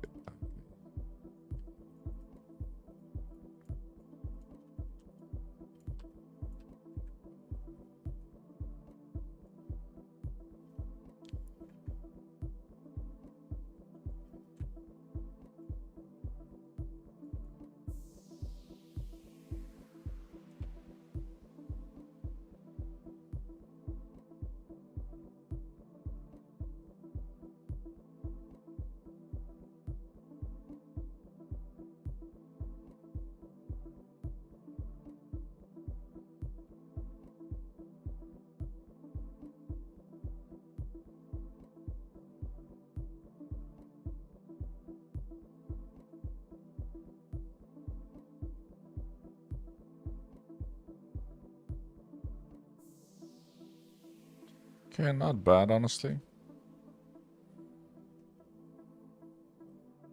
I kind of like that look. It's like curved right there. I can curve this a bit more with proportional editing. So it's gonna like use the neighboring, move the neighboring edges here, or vertices. Okay, I want to talk about some... Okay, there's been a few space games I've played in the past that are no longer available to buy, by the way. The first one has been... well, it's really like two games. Osiris New Dawn. So there's like footage of the game like online. On YouTube that people have played. Osiris New Dawn, I still have it in my Steam library, like I can still play it.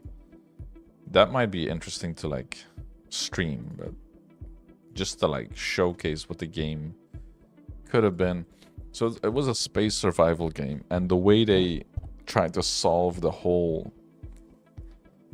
You know, with every space game, it's like, are we gonna have a whole planet you can explore, or is it gonna be a biome? So in Osiris, they had different biomes.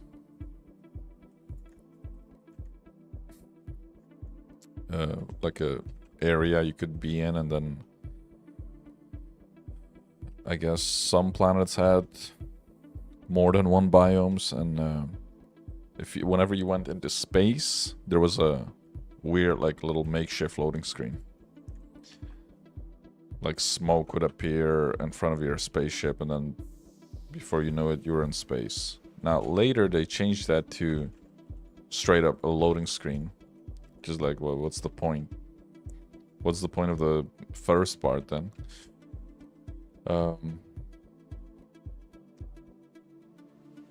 And then there was, at a point, they were gonna, like, switch everything up. They started adding micromanaging stuff. Like, you could... use like a utility tool. You could wire like power outlets into stuff, right? Like all that sort of stuff. And then they removed that and went back to like a build that was way worse than the one they initially had. And by the way, this went hand in hand with player base getting like angrier and angrier.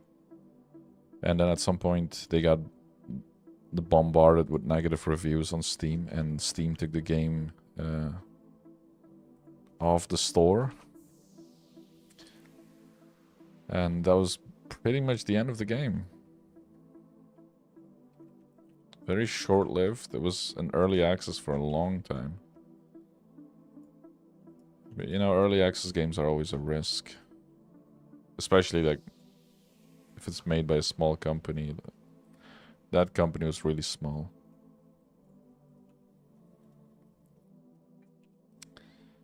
And then the other game was like a simulator. It was called Hellion.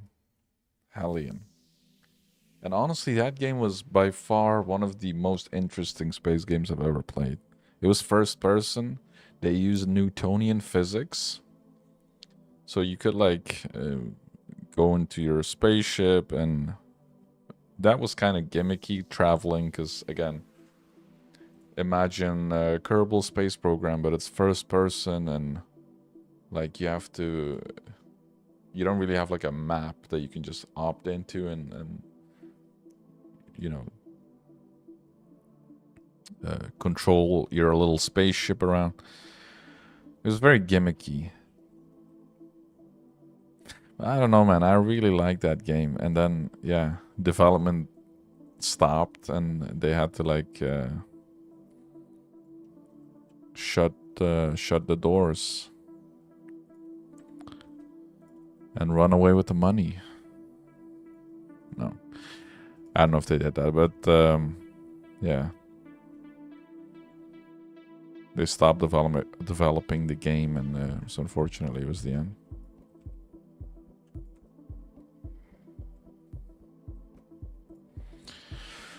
All right. Boy, it's been 2 hours. Been messing with this helmet. I've gotten slow, huh? Listen, I'm trying something new, okay? I'm trying something hella new. Yeah.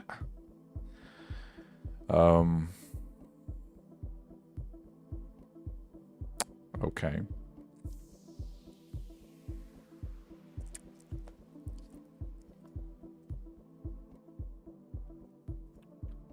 It's funny how I said I was gonna do it differently, and I ended up just sub-D modeling it.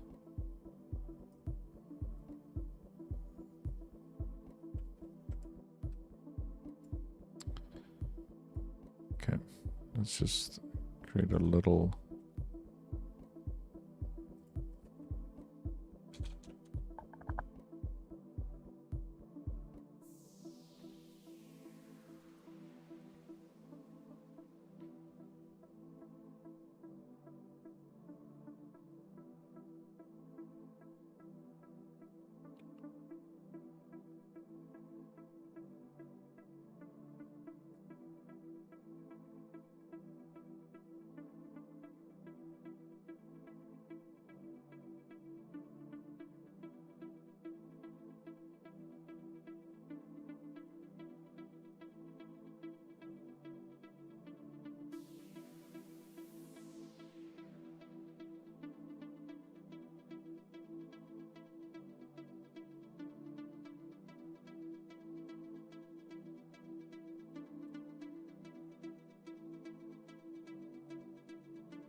you haven't played a good space game ever. You'll love a game like... Yeah, I can't say I'm familiar with that game, but... Gundam Wing. With space colonies. But yeah, honestly... I haven't... I've tried many space games. The one space, I guess it's a sandbox as Kerbal Space Program, but... You know, it doesn't have a story. There's no... it's got very outdated graphics. It needs mods for the graphics to look somewhat good, but it's not the same, you know, like having a polished game that looks like it's from this decade.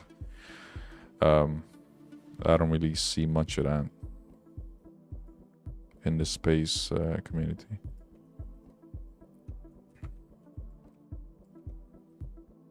I guess if Star Citizen ever came out, but you know, then we're back to the whole topic of GTA 6. Star Citizen has been a little bit worse, I would say, because it's been in development for a long time.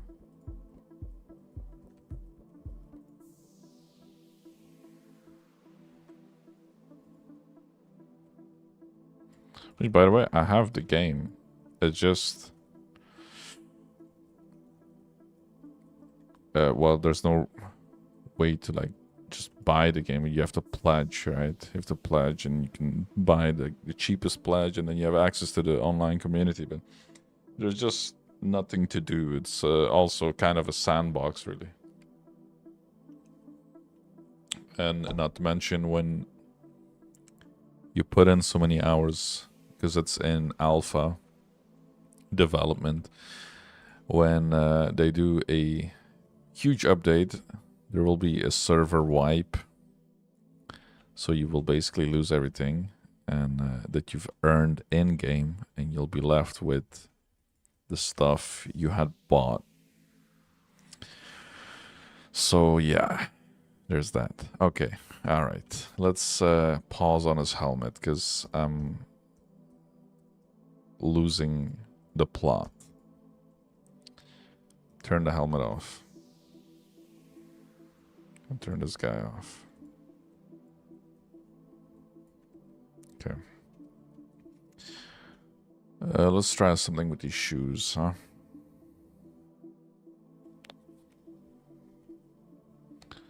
So let's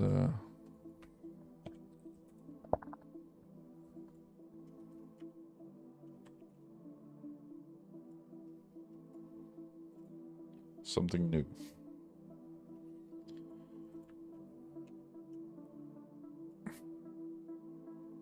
So I modeled a lot of shoes in Blender so far. So the main thing with shoes is you want to start with the sole. So in this case, this would be the bottom here. And you know, the front is kind of square in this case. It's also a little elongated. That looks alright. And then I can extrude it up.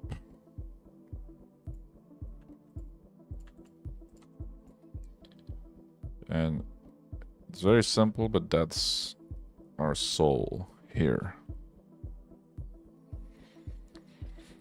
Now, I want to do this differently.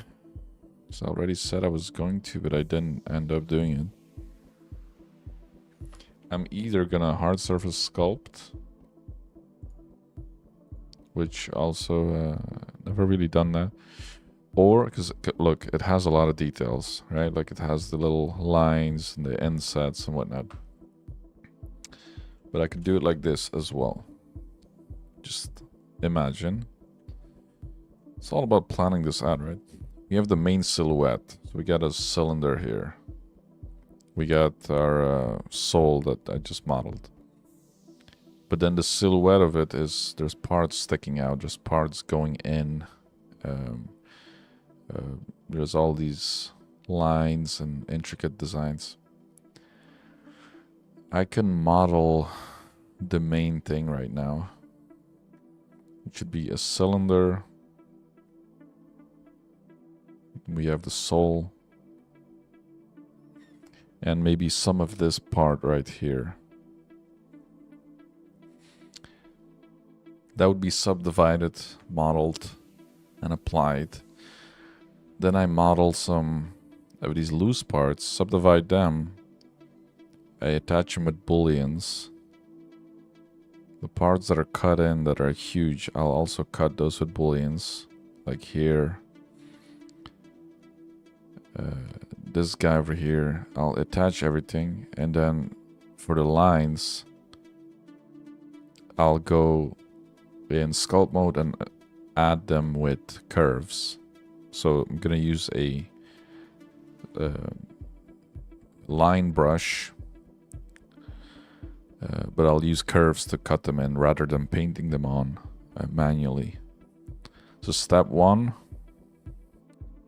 is the sub D silhouette.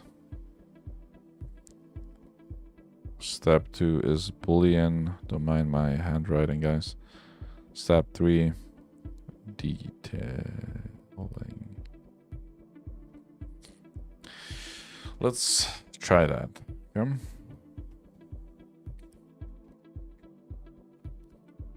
It helps. Honestly, it helps a lot just to like break it down like that.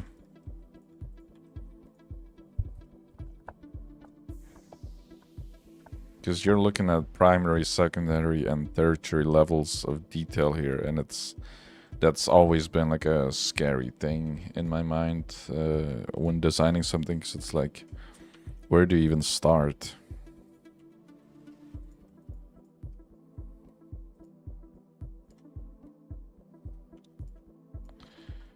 Actually, I can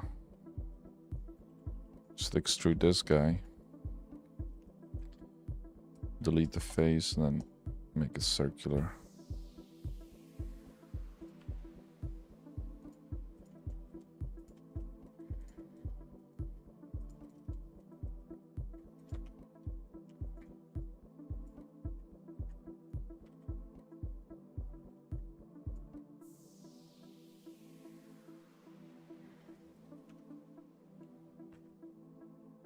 And bring this area up. It's already looking like a cute little boot. Yeah, we need it to look much more interesting.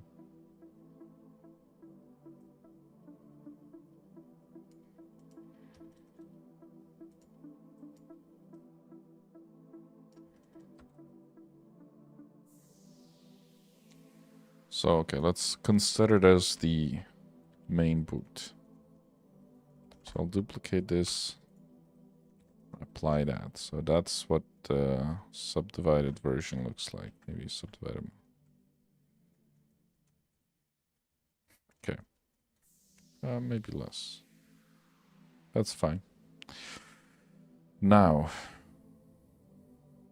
imagine this is sitting underneath this, and everything else is built on top of it. So for instance, we got... Thinking maybe I should start cutting stuff out before I add stuff in. Because all of this is sticking out. But...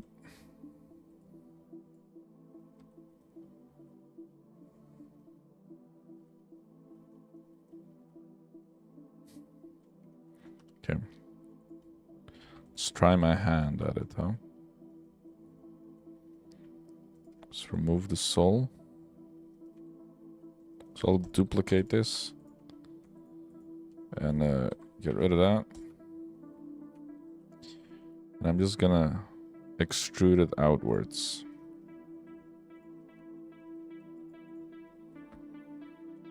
And I'm not gonna worry about like topology or whatnot. The whole point is to make this look interesting.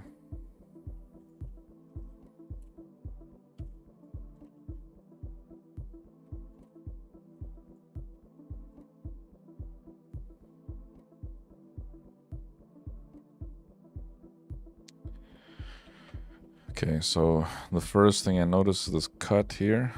So I'll use a box for that. Very simple, primitive. And I'll just... That's the shape. It should be a little thicker like that.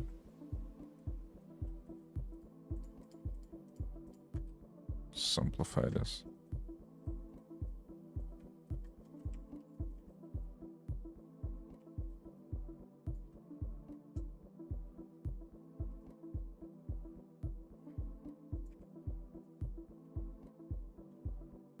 Let's simplify it way more.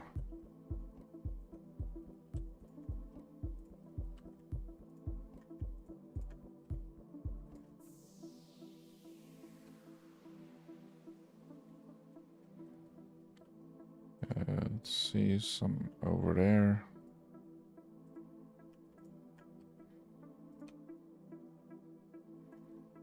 Okay.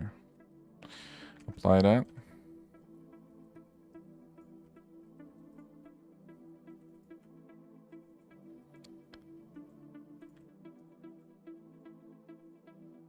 Okay, now things are gonna get very messy, obviously, with booleans and topology and blah blah blah. And that's fine. So, boolean for this guy.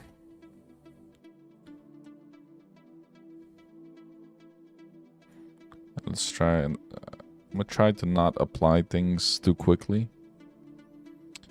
So I'll just go to the viewport display and set the bound display as bounds.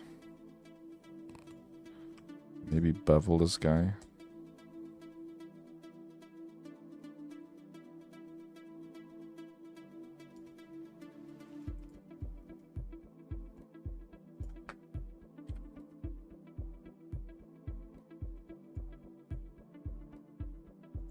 Yeah, okay, so I can't rely on shading smooth or any of that either right now. And let's see, this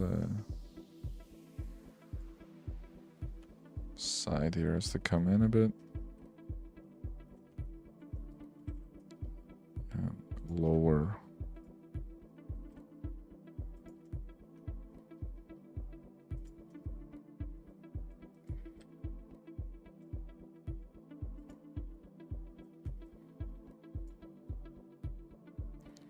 Honestly, as long as the idea is there.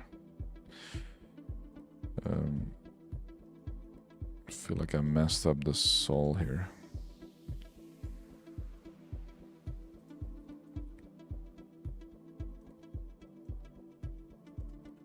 Something like that.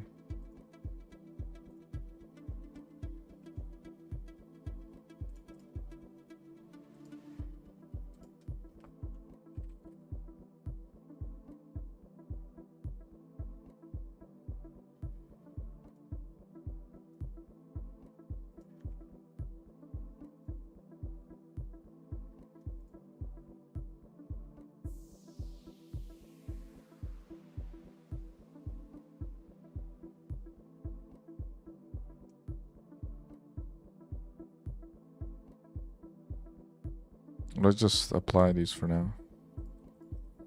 Get rid of these. Okay,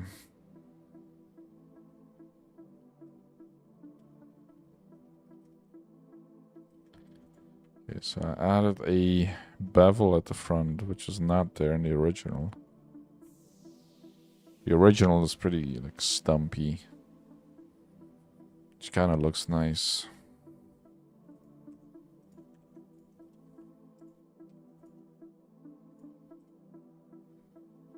If I compare that to this one, kind of looks ruined. Okay.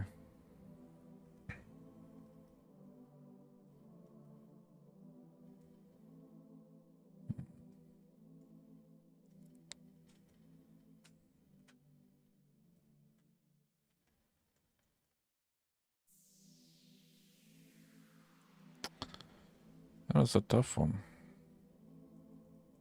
Let's just start building stuff before I make a judgment on it too quick.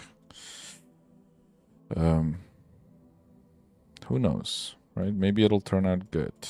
Doubt it, but maybe.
I'm just trying to see what I can do with bullets, just straight up like beveling.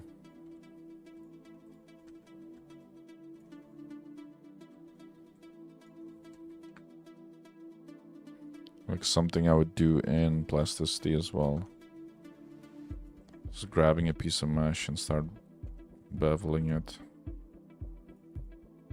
I think straying away from the workflow too much is what's gonna turn it into like a strange, weird looking experience, but otherwise it might be similar, might be the same. I doubt that though.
Wow, that looks terrible.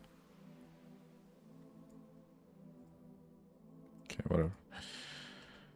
Wait, what did I have before? Before it looked terrible. There we go. That's the one.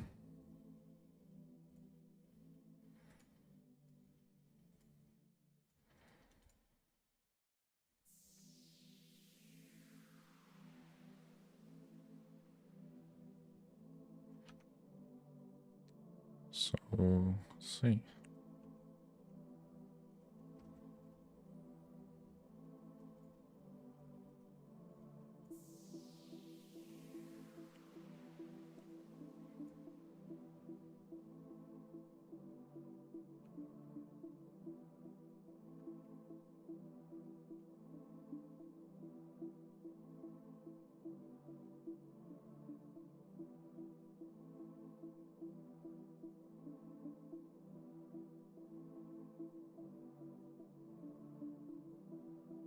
Yeah, I'll be honest, whenever I like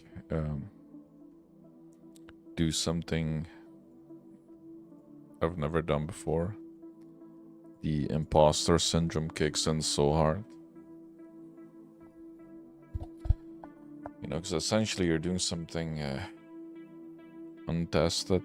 You don't know if it's gonna work. And yeah.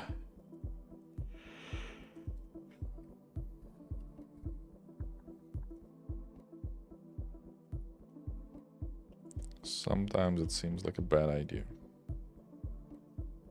Sometimes.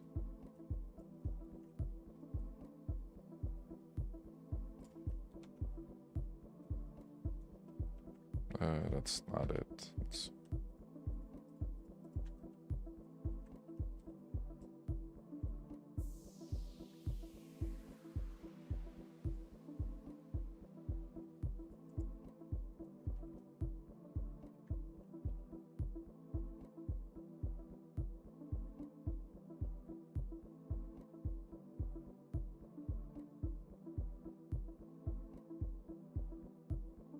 Let's go with a plane.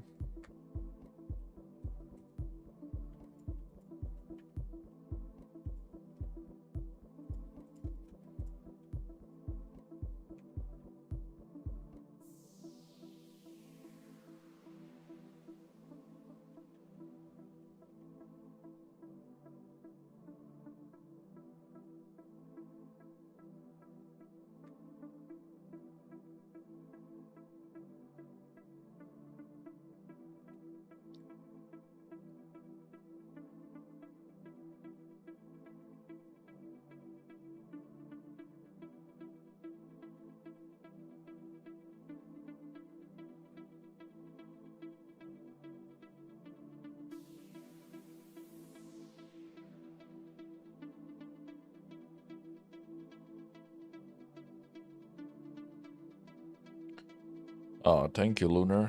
It's very nice. I appreciate that. I mean, honestly, I've dealt with imposter syndrome. Always kicks in whenever something doesn't really go according to plan. For me, at least, that's in the past. That's when it would really take over. I would say it's fine now.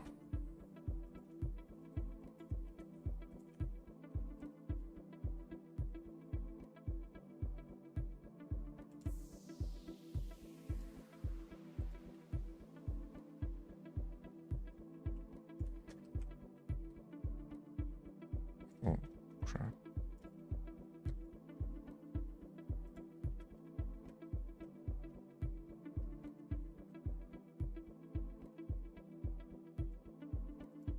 Scale it down.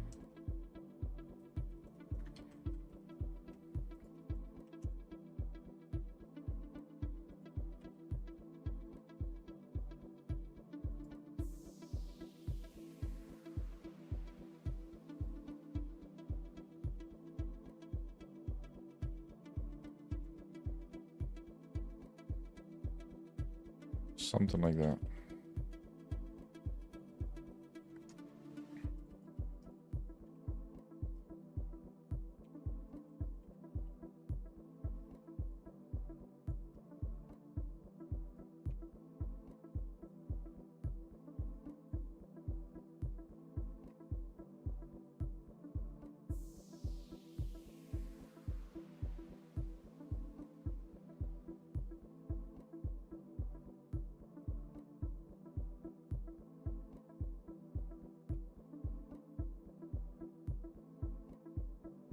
Oh, what happened there? Oh, it's okay.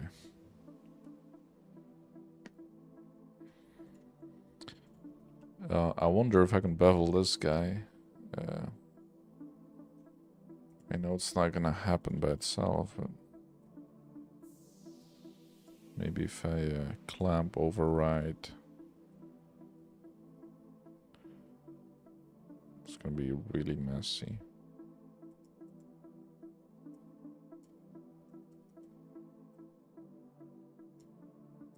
Yeah, let's not even try it. It's fine.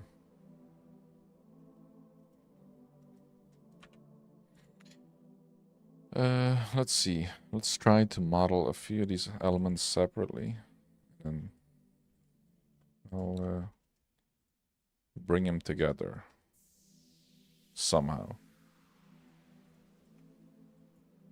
So this guy.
That's it's a nice goal. Bringing joy to yourself and Kunrfa. Yeah. I mean, I'm honestly, I'm guilty of that too with this channel. What can I say? I'm a guy.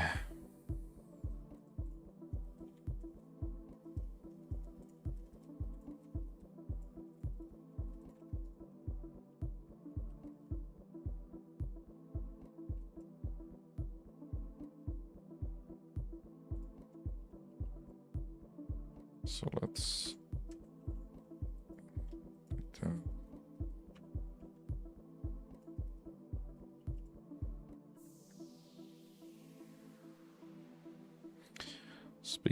Speaking of goon art, if we look at these game studios, like the first Descendant, Stellar Blade, they are not shy about that. In fact, it's like, you know, they're trying their best to create the most interesting looking designs.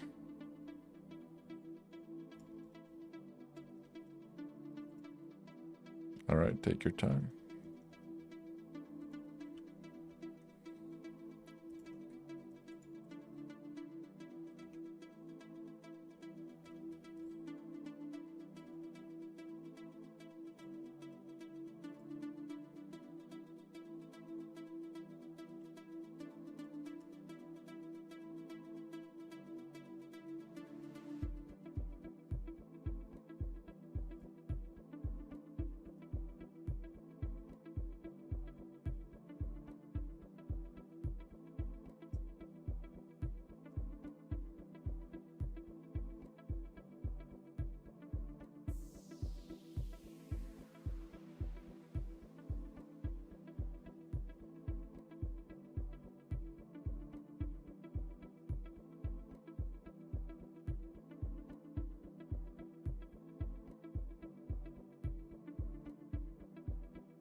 Thanks.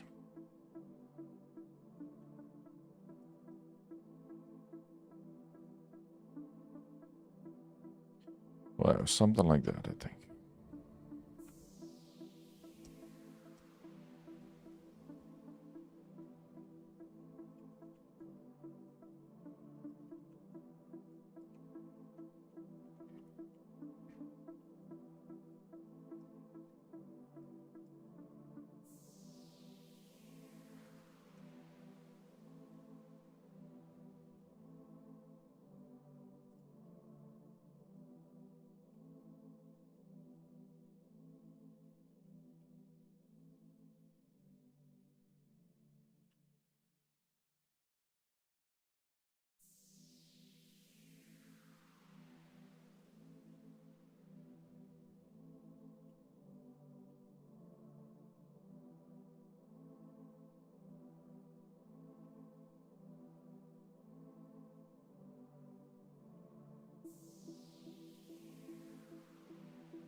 All right. Jeez. And a bit of the same right now. The boots look cool. Oh, thank you. I was about to question them in a second. It's like I'm doing like weird mix of different elements right now. And I'm like questioning whether it looks alright.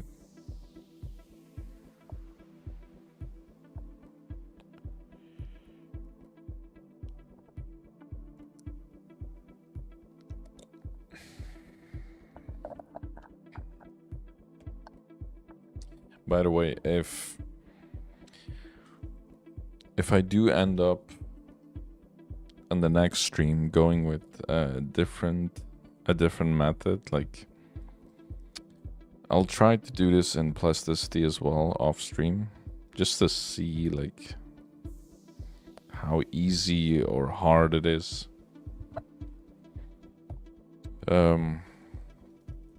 Yeah, I will cover that in the next stream regardless. Right, like I do think it would be way easier.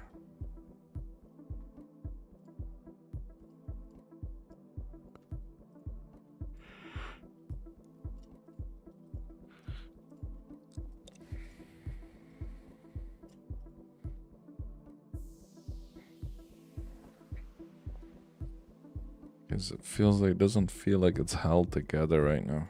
It's a little random, my feeling.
Guess if I layer it long enough, it'll start looking a little bit better.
basically filling the empty spaces on the canvas right now with like some interesting looking designs. Or, you know, trying to, of course, to make it just look like it does something.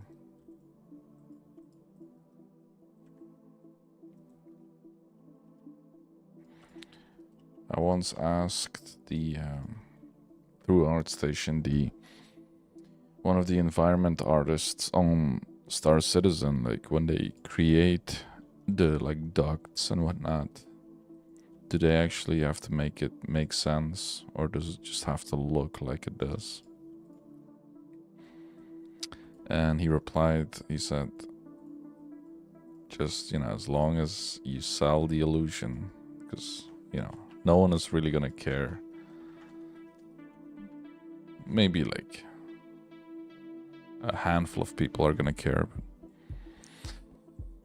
obviously the players, they wanna rush to their spaceships and whatnot and follow the story of whatever the game is about. But yeah, most of the time people don't really care for that stuff. I just thought it was interesting to get his side of the story.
Yeah, I'm gonna make this character just for, you know, just for fun, like as a little project to work on. I haven't worked on any character projects in a long time.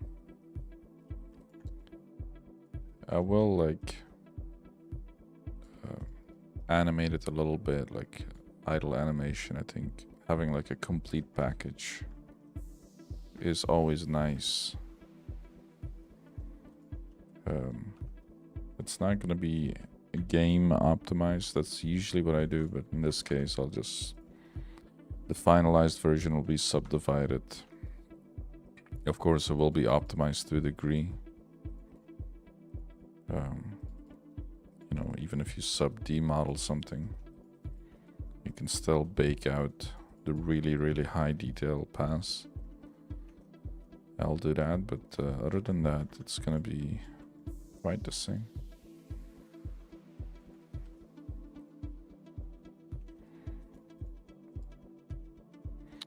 And then, yeah, the lighting and all that sort of stuff.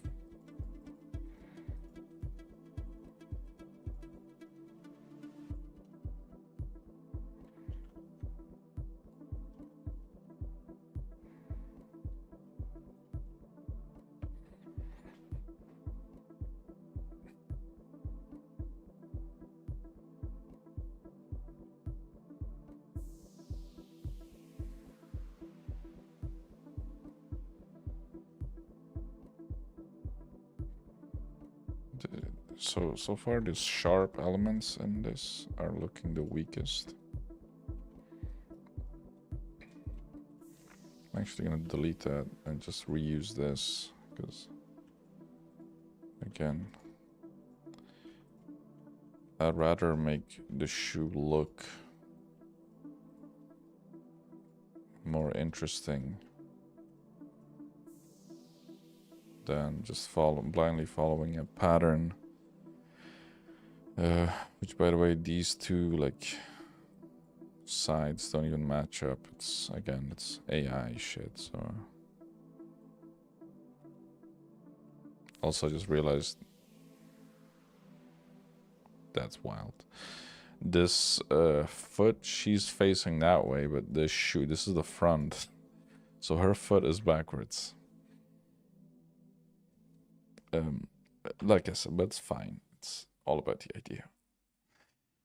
You're making your own characters. Clothes take a long time. Yeah, it sure does. Well, yeah. Also depends on how detailed it's gonna be, right?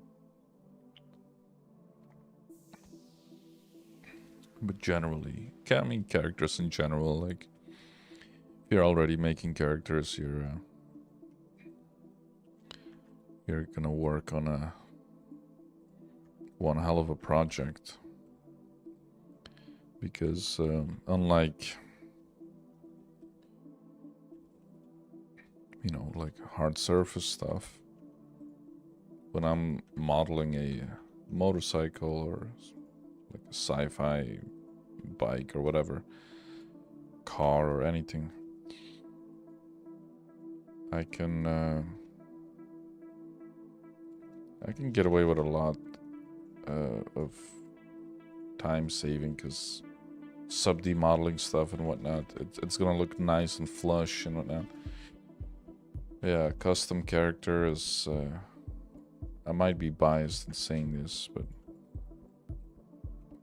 because I'm mainly a character artist, but I think that's one of the toughest things to deal with. But yeah, honestly, I'm like, I see people hard surface modeling things in a couple of seconds. I couldn't do that, for instance. I'm not that skilled on that when it comes to that. And then also it's the add-ons, right? Like the professionals, they use add-ons to save time.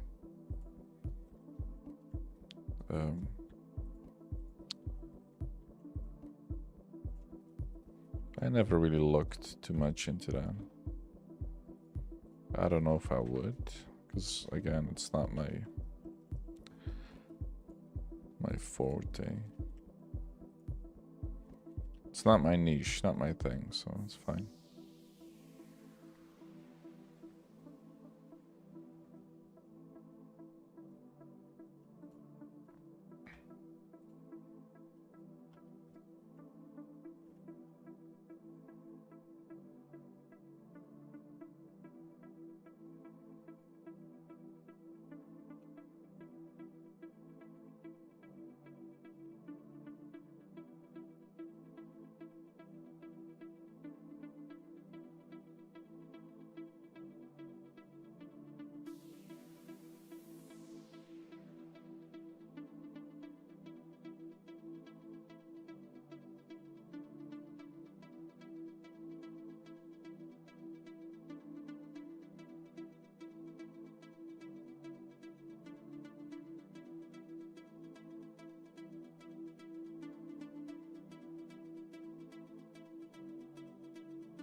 I know it keeps giving me like a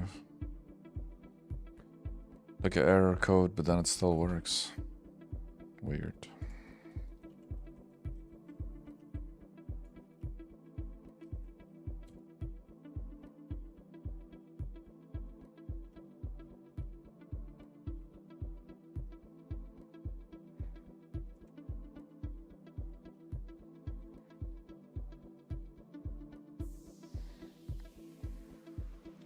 Just gonna shave off some bits and pieces of the shoe. Just make it look a little interesting. I'm not really following the reference at this point anymore. Just trying to make it my own thing.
See what it looks like with some shadow, some shading.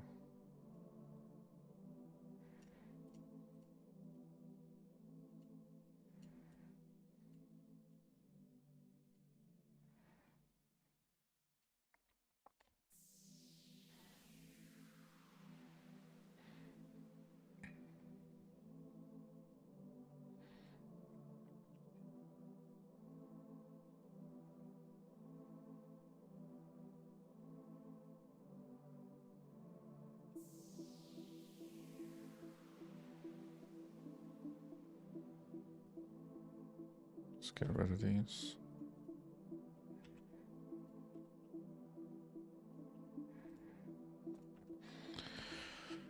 Yeah, so honestly, they just make it look chaotic, and then it's also a little challenge, you know, to make it, trying to make it look good again after breaking down the shoe.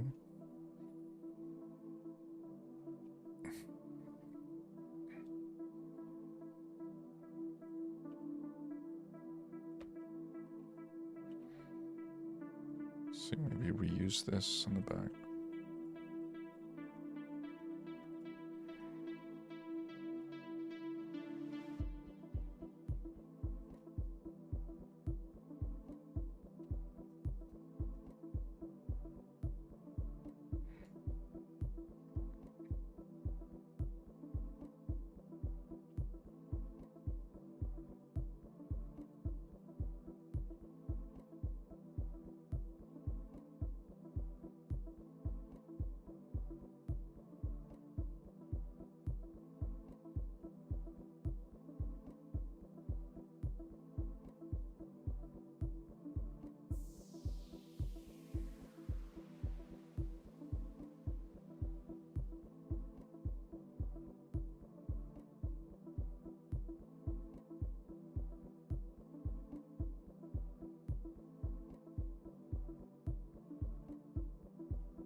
Whatever.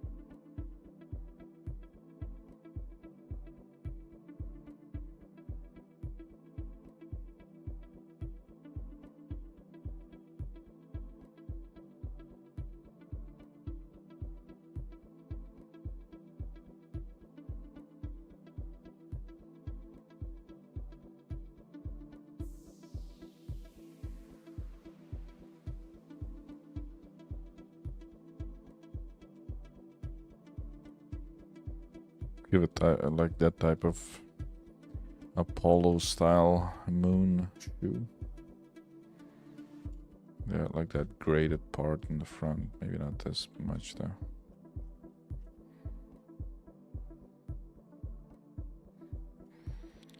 Let's try this. I'm gonna make it like this.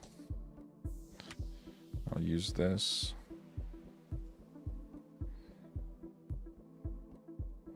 To cut out this bit.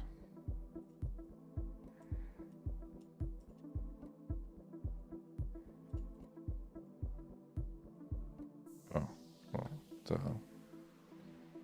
What happened?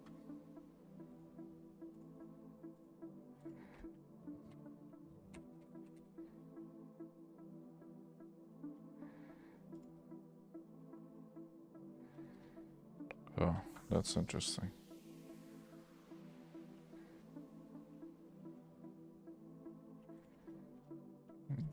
Not really what I wanted, but okay. Maybe it'll work. Who knows? Who knows? Yeah, okay. It's fine. That works.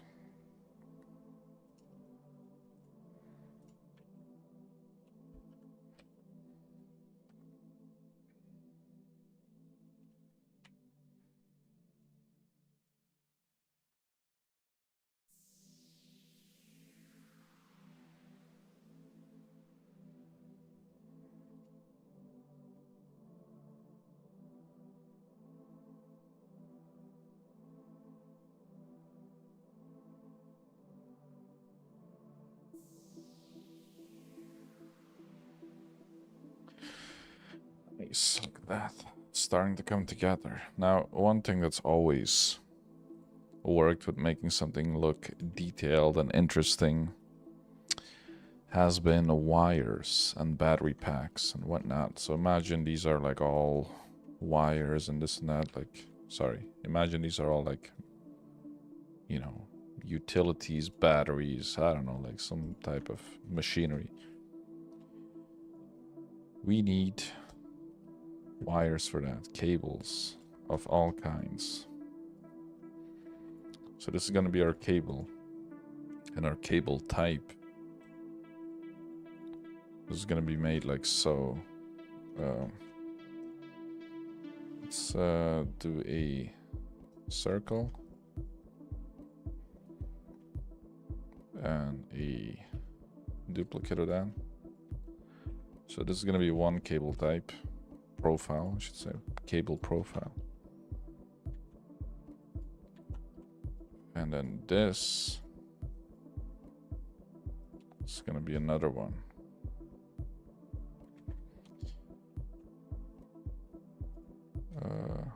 We have a third one, I mean.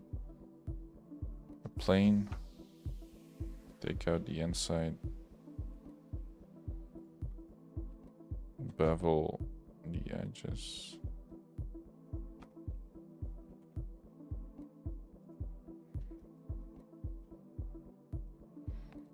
And with this guy, what I'm gonna do is I'm gonna duplicate it a bunch of times.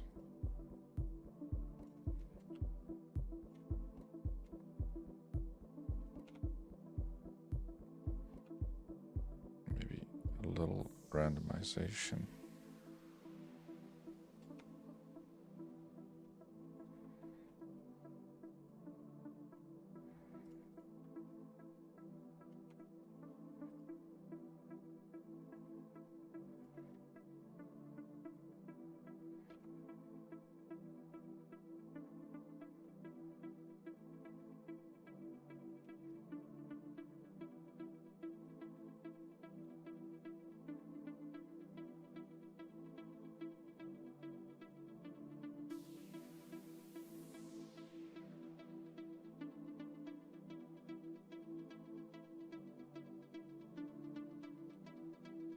Before I would never like randomize the shape of it, but if it's a used cable, it does make sense that it's,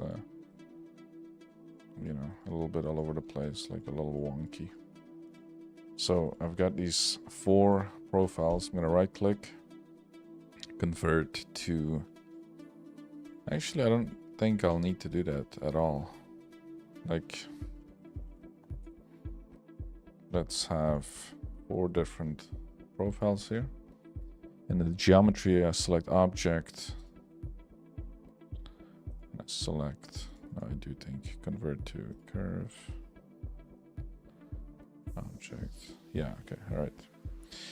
Select them all, convert to curve. I do think I need to. The scale on all of these is kind of off. Scale them up.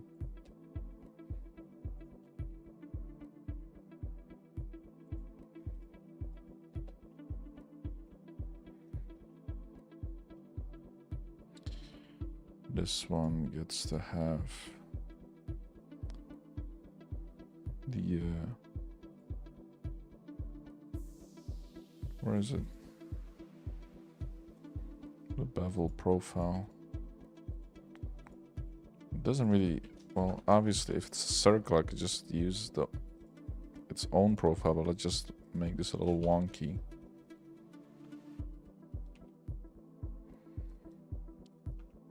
Because imagine this is basically the cut through profile, what it would look like. Because if I change this, watch. See? So I might as well make it a little flatter. And the fun thing with these ones that are bundled up, they are the most interesting ones.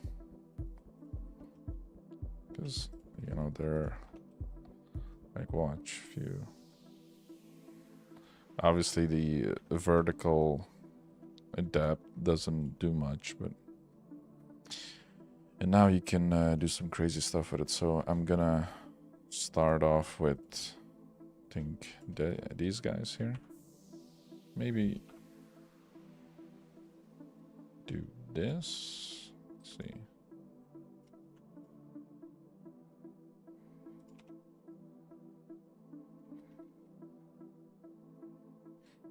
I'll duplicate this. Bring it over here.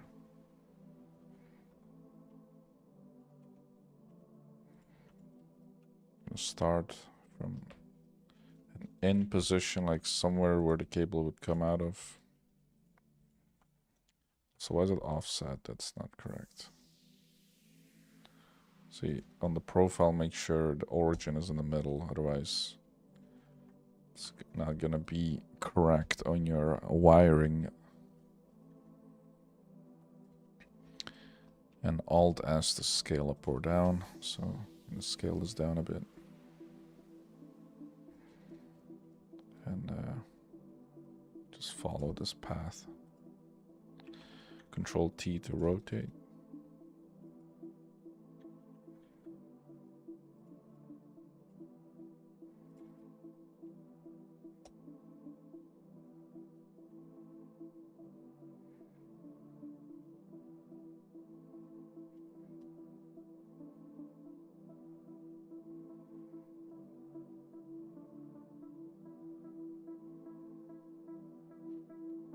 And I'm also trying to avoid the pinching, which happens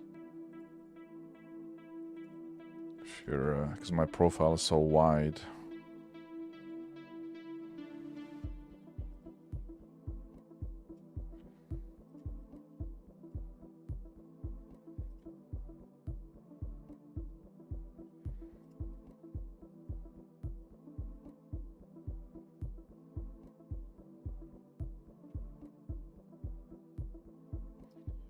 There we go, that's one cable. I can mirror these ones over because they're like flush against the mesh.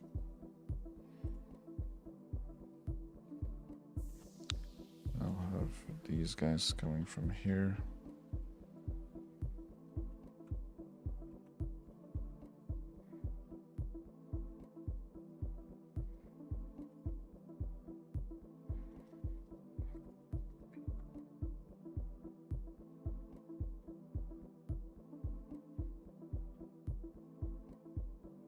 Also twist them, but in this case that would look too chaotic. I don't think it'll look good.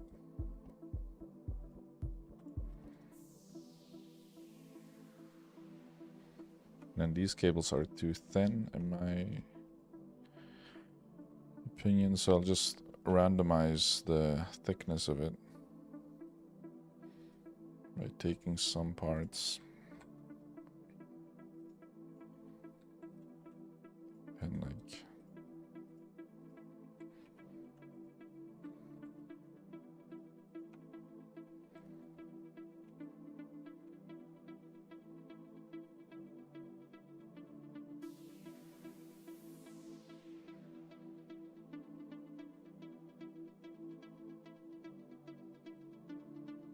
there we go.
Let's have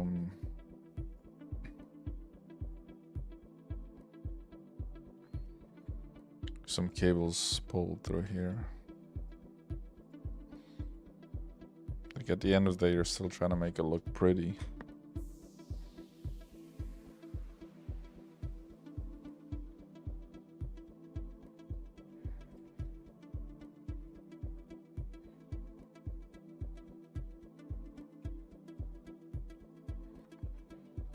And yeah, if I don't like this profile, I can always switch it out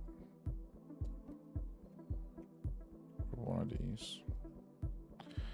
Honestly, I need a third one or fifth profile. I'll just switch this one up, why not? But I'll make it look way more interesting, so I'll just...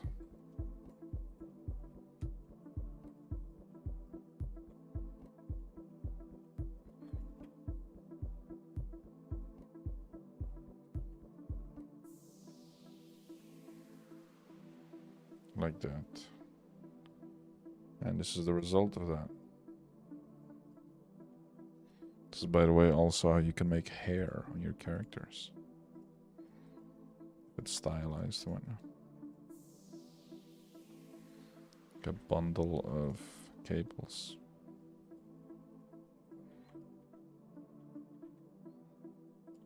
And with these, twisting them actually does look pretty cool.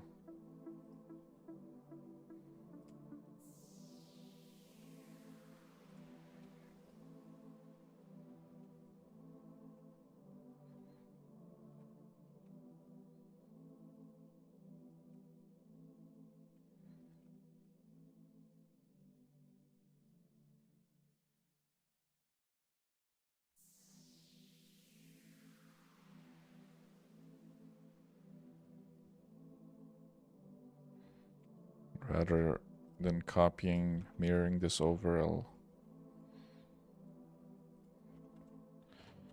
duplicate it, bring it over and change it a little bit.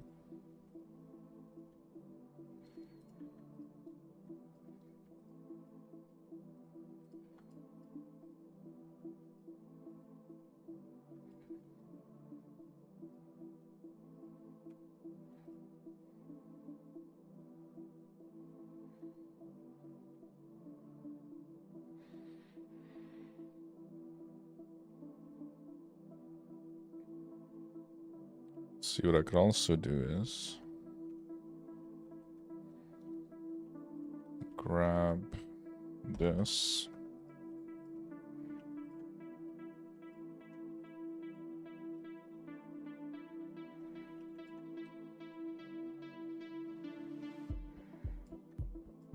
trying to. Only the faces.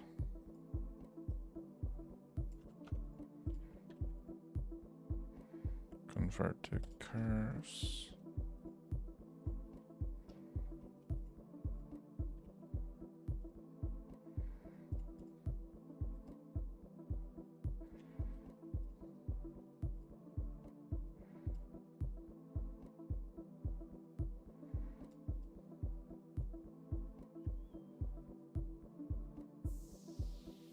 So it's inverted, but when I apply it, it's fine. But I can.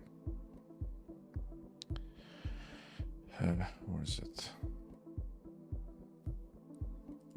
We're calling this one.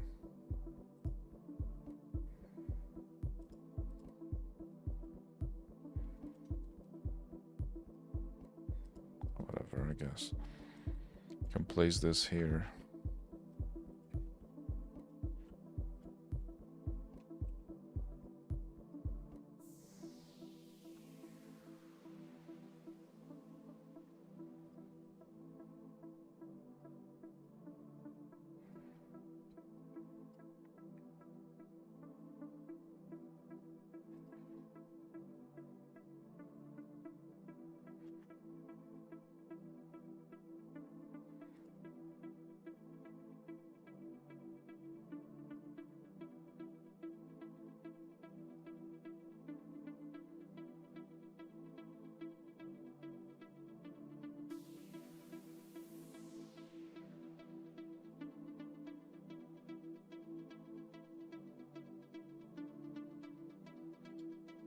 And honestly, these could maybe just trail off.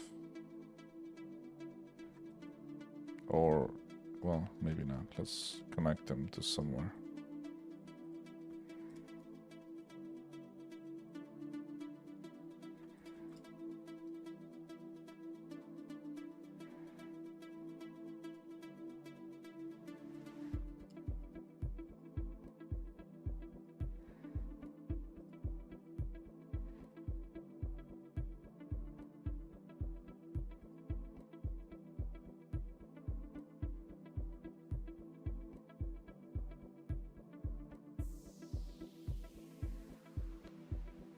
And then let's see. This inner one. Can get rid of that.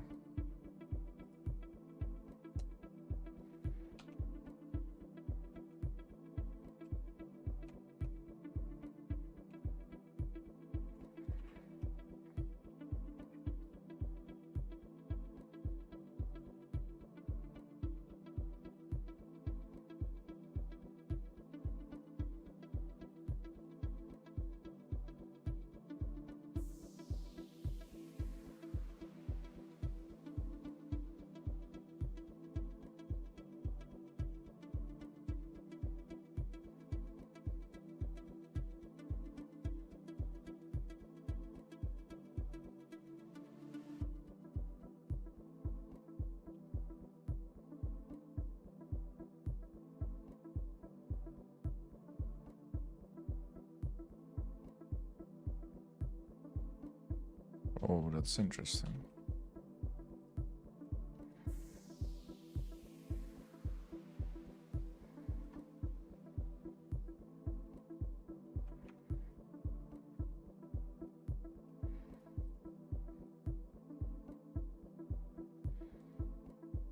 Okay, I guess that's it.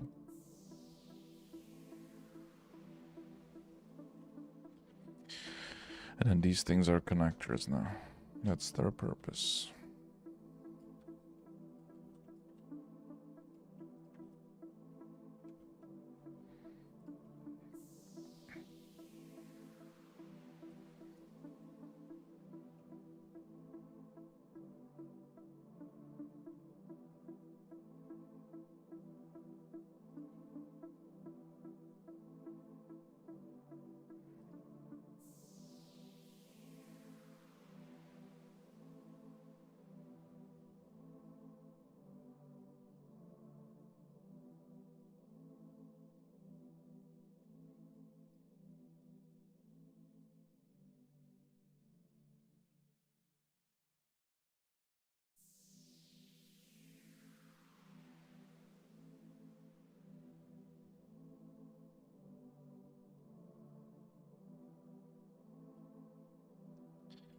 Mirror this over.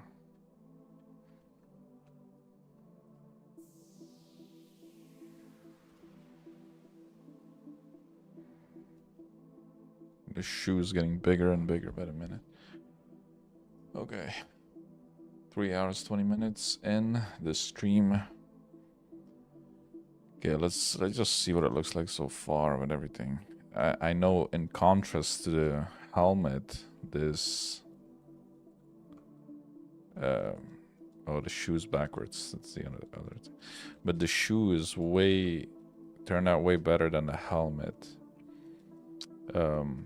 Despite the fact that it started so chaotically. It's just layer by layer, that's the thing. And the booleans, honestly, you know, they serve their purpose.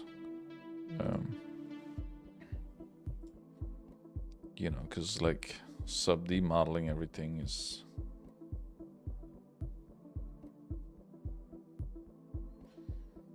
still like, you know, at some point you're gonna like face a wall. This is not finished by any means, but if I could just place the character in the scene. Let's see. Keep that on.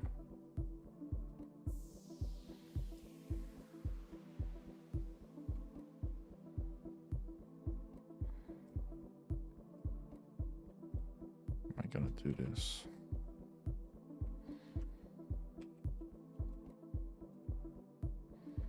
Oh crap, I can't even rotate it because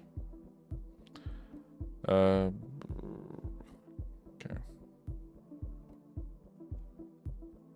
Hold on. Can be having that because I do need to be able to rotate this guy.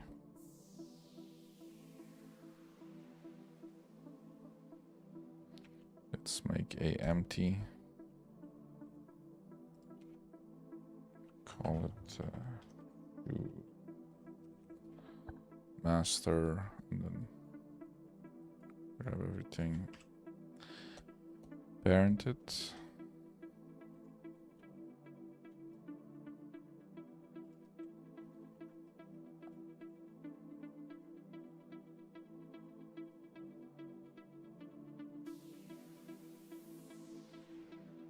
What's it? Okay.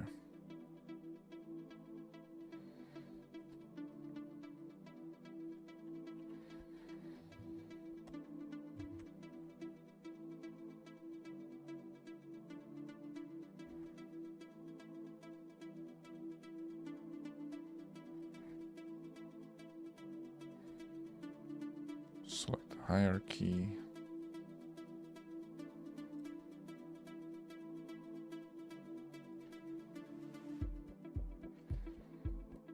Look at that. Pretty cool, huh?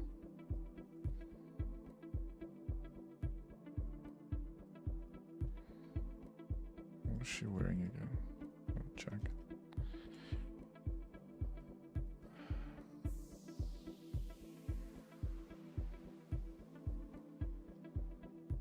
Let's see, what if we add a light to the scene?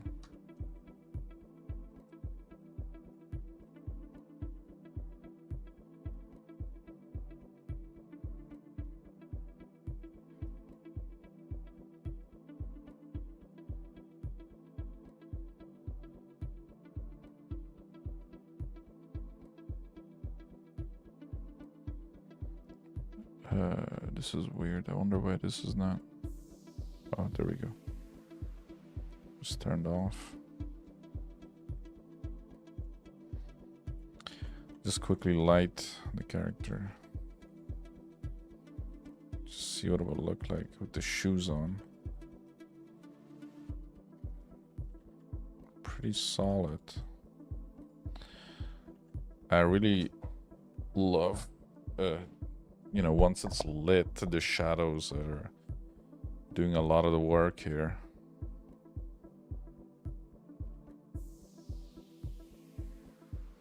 I'll turn this down a little bit. You know, the ridges, the cables.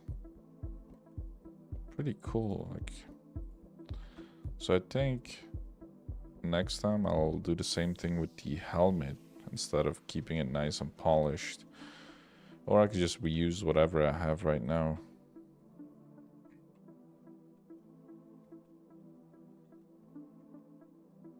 Let's give it a quick little material. Like a dark metal. So let's not select that. Materials.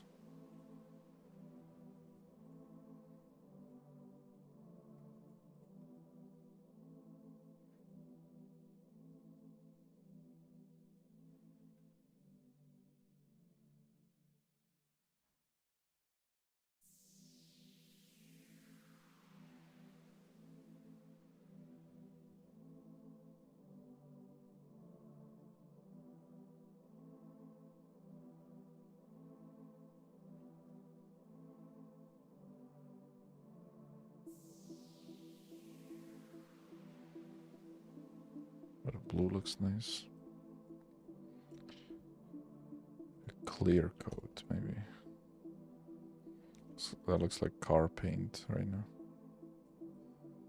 Like a fresh batch.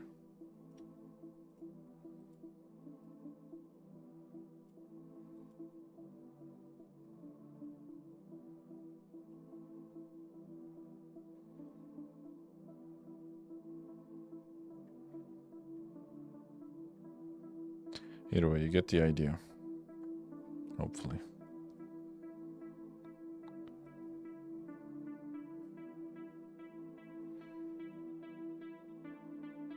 Just make everything clear coat. Why not? We have the power to clear coat everything. No, but that looks pretty cool.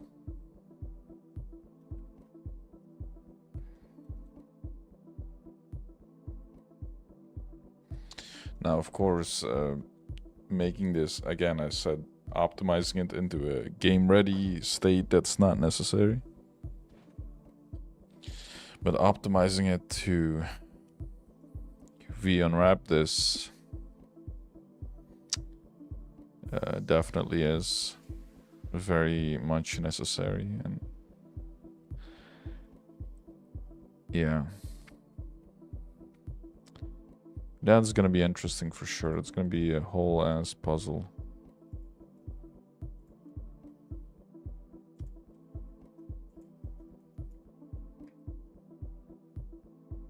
You know, that's part of it.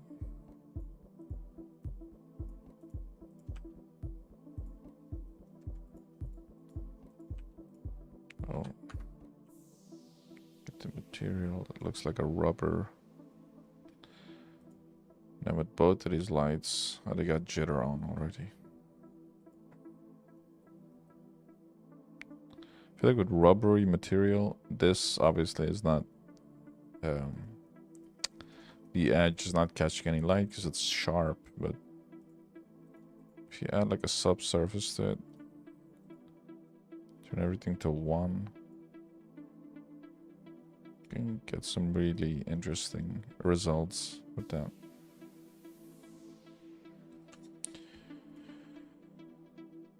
Alright.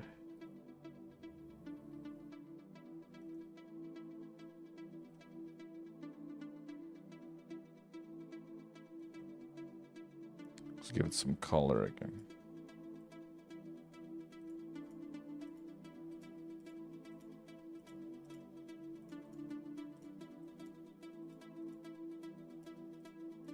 It's all over the place.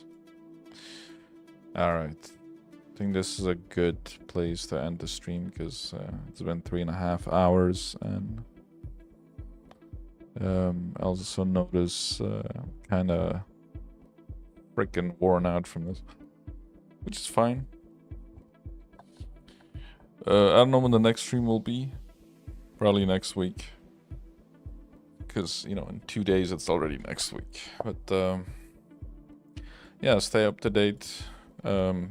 You know, hit the subscribe button, because I'll plan out these streams on YouTube, so you'll know ahead of time, and then also join the Discord if you haven't already, because that's where the main notifications will come through for any plans or whatever. Okay. Thank you all for joining me once more.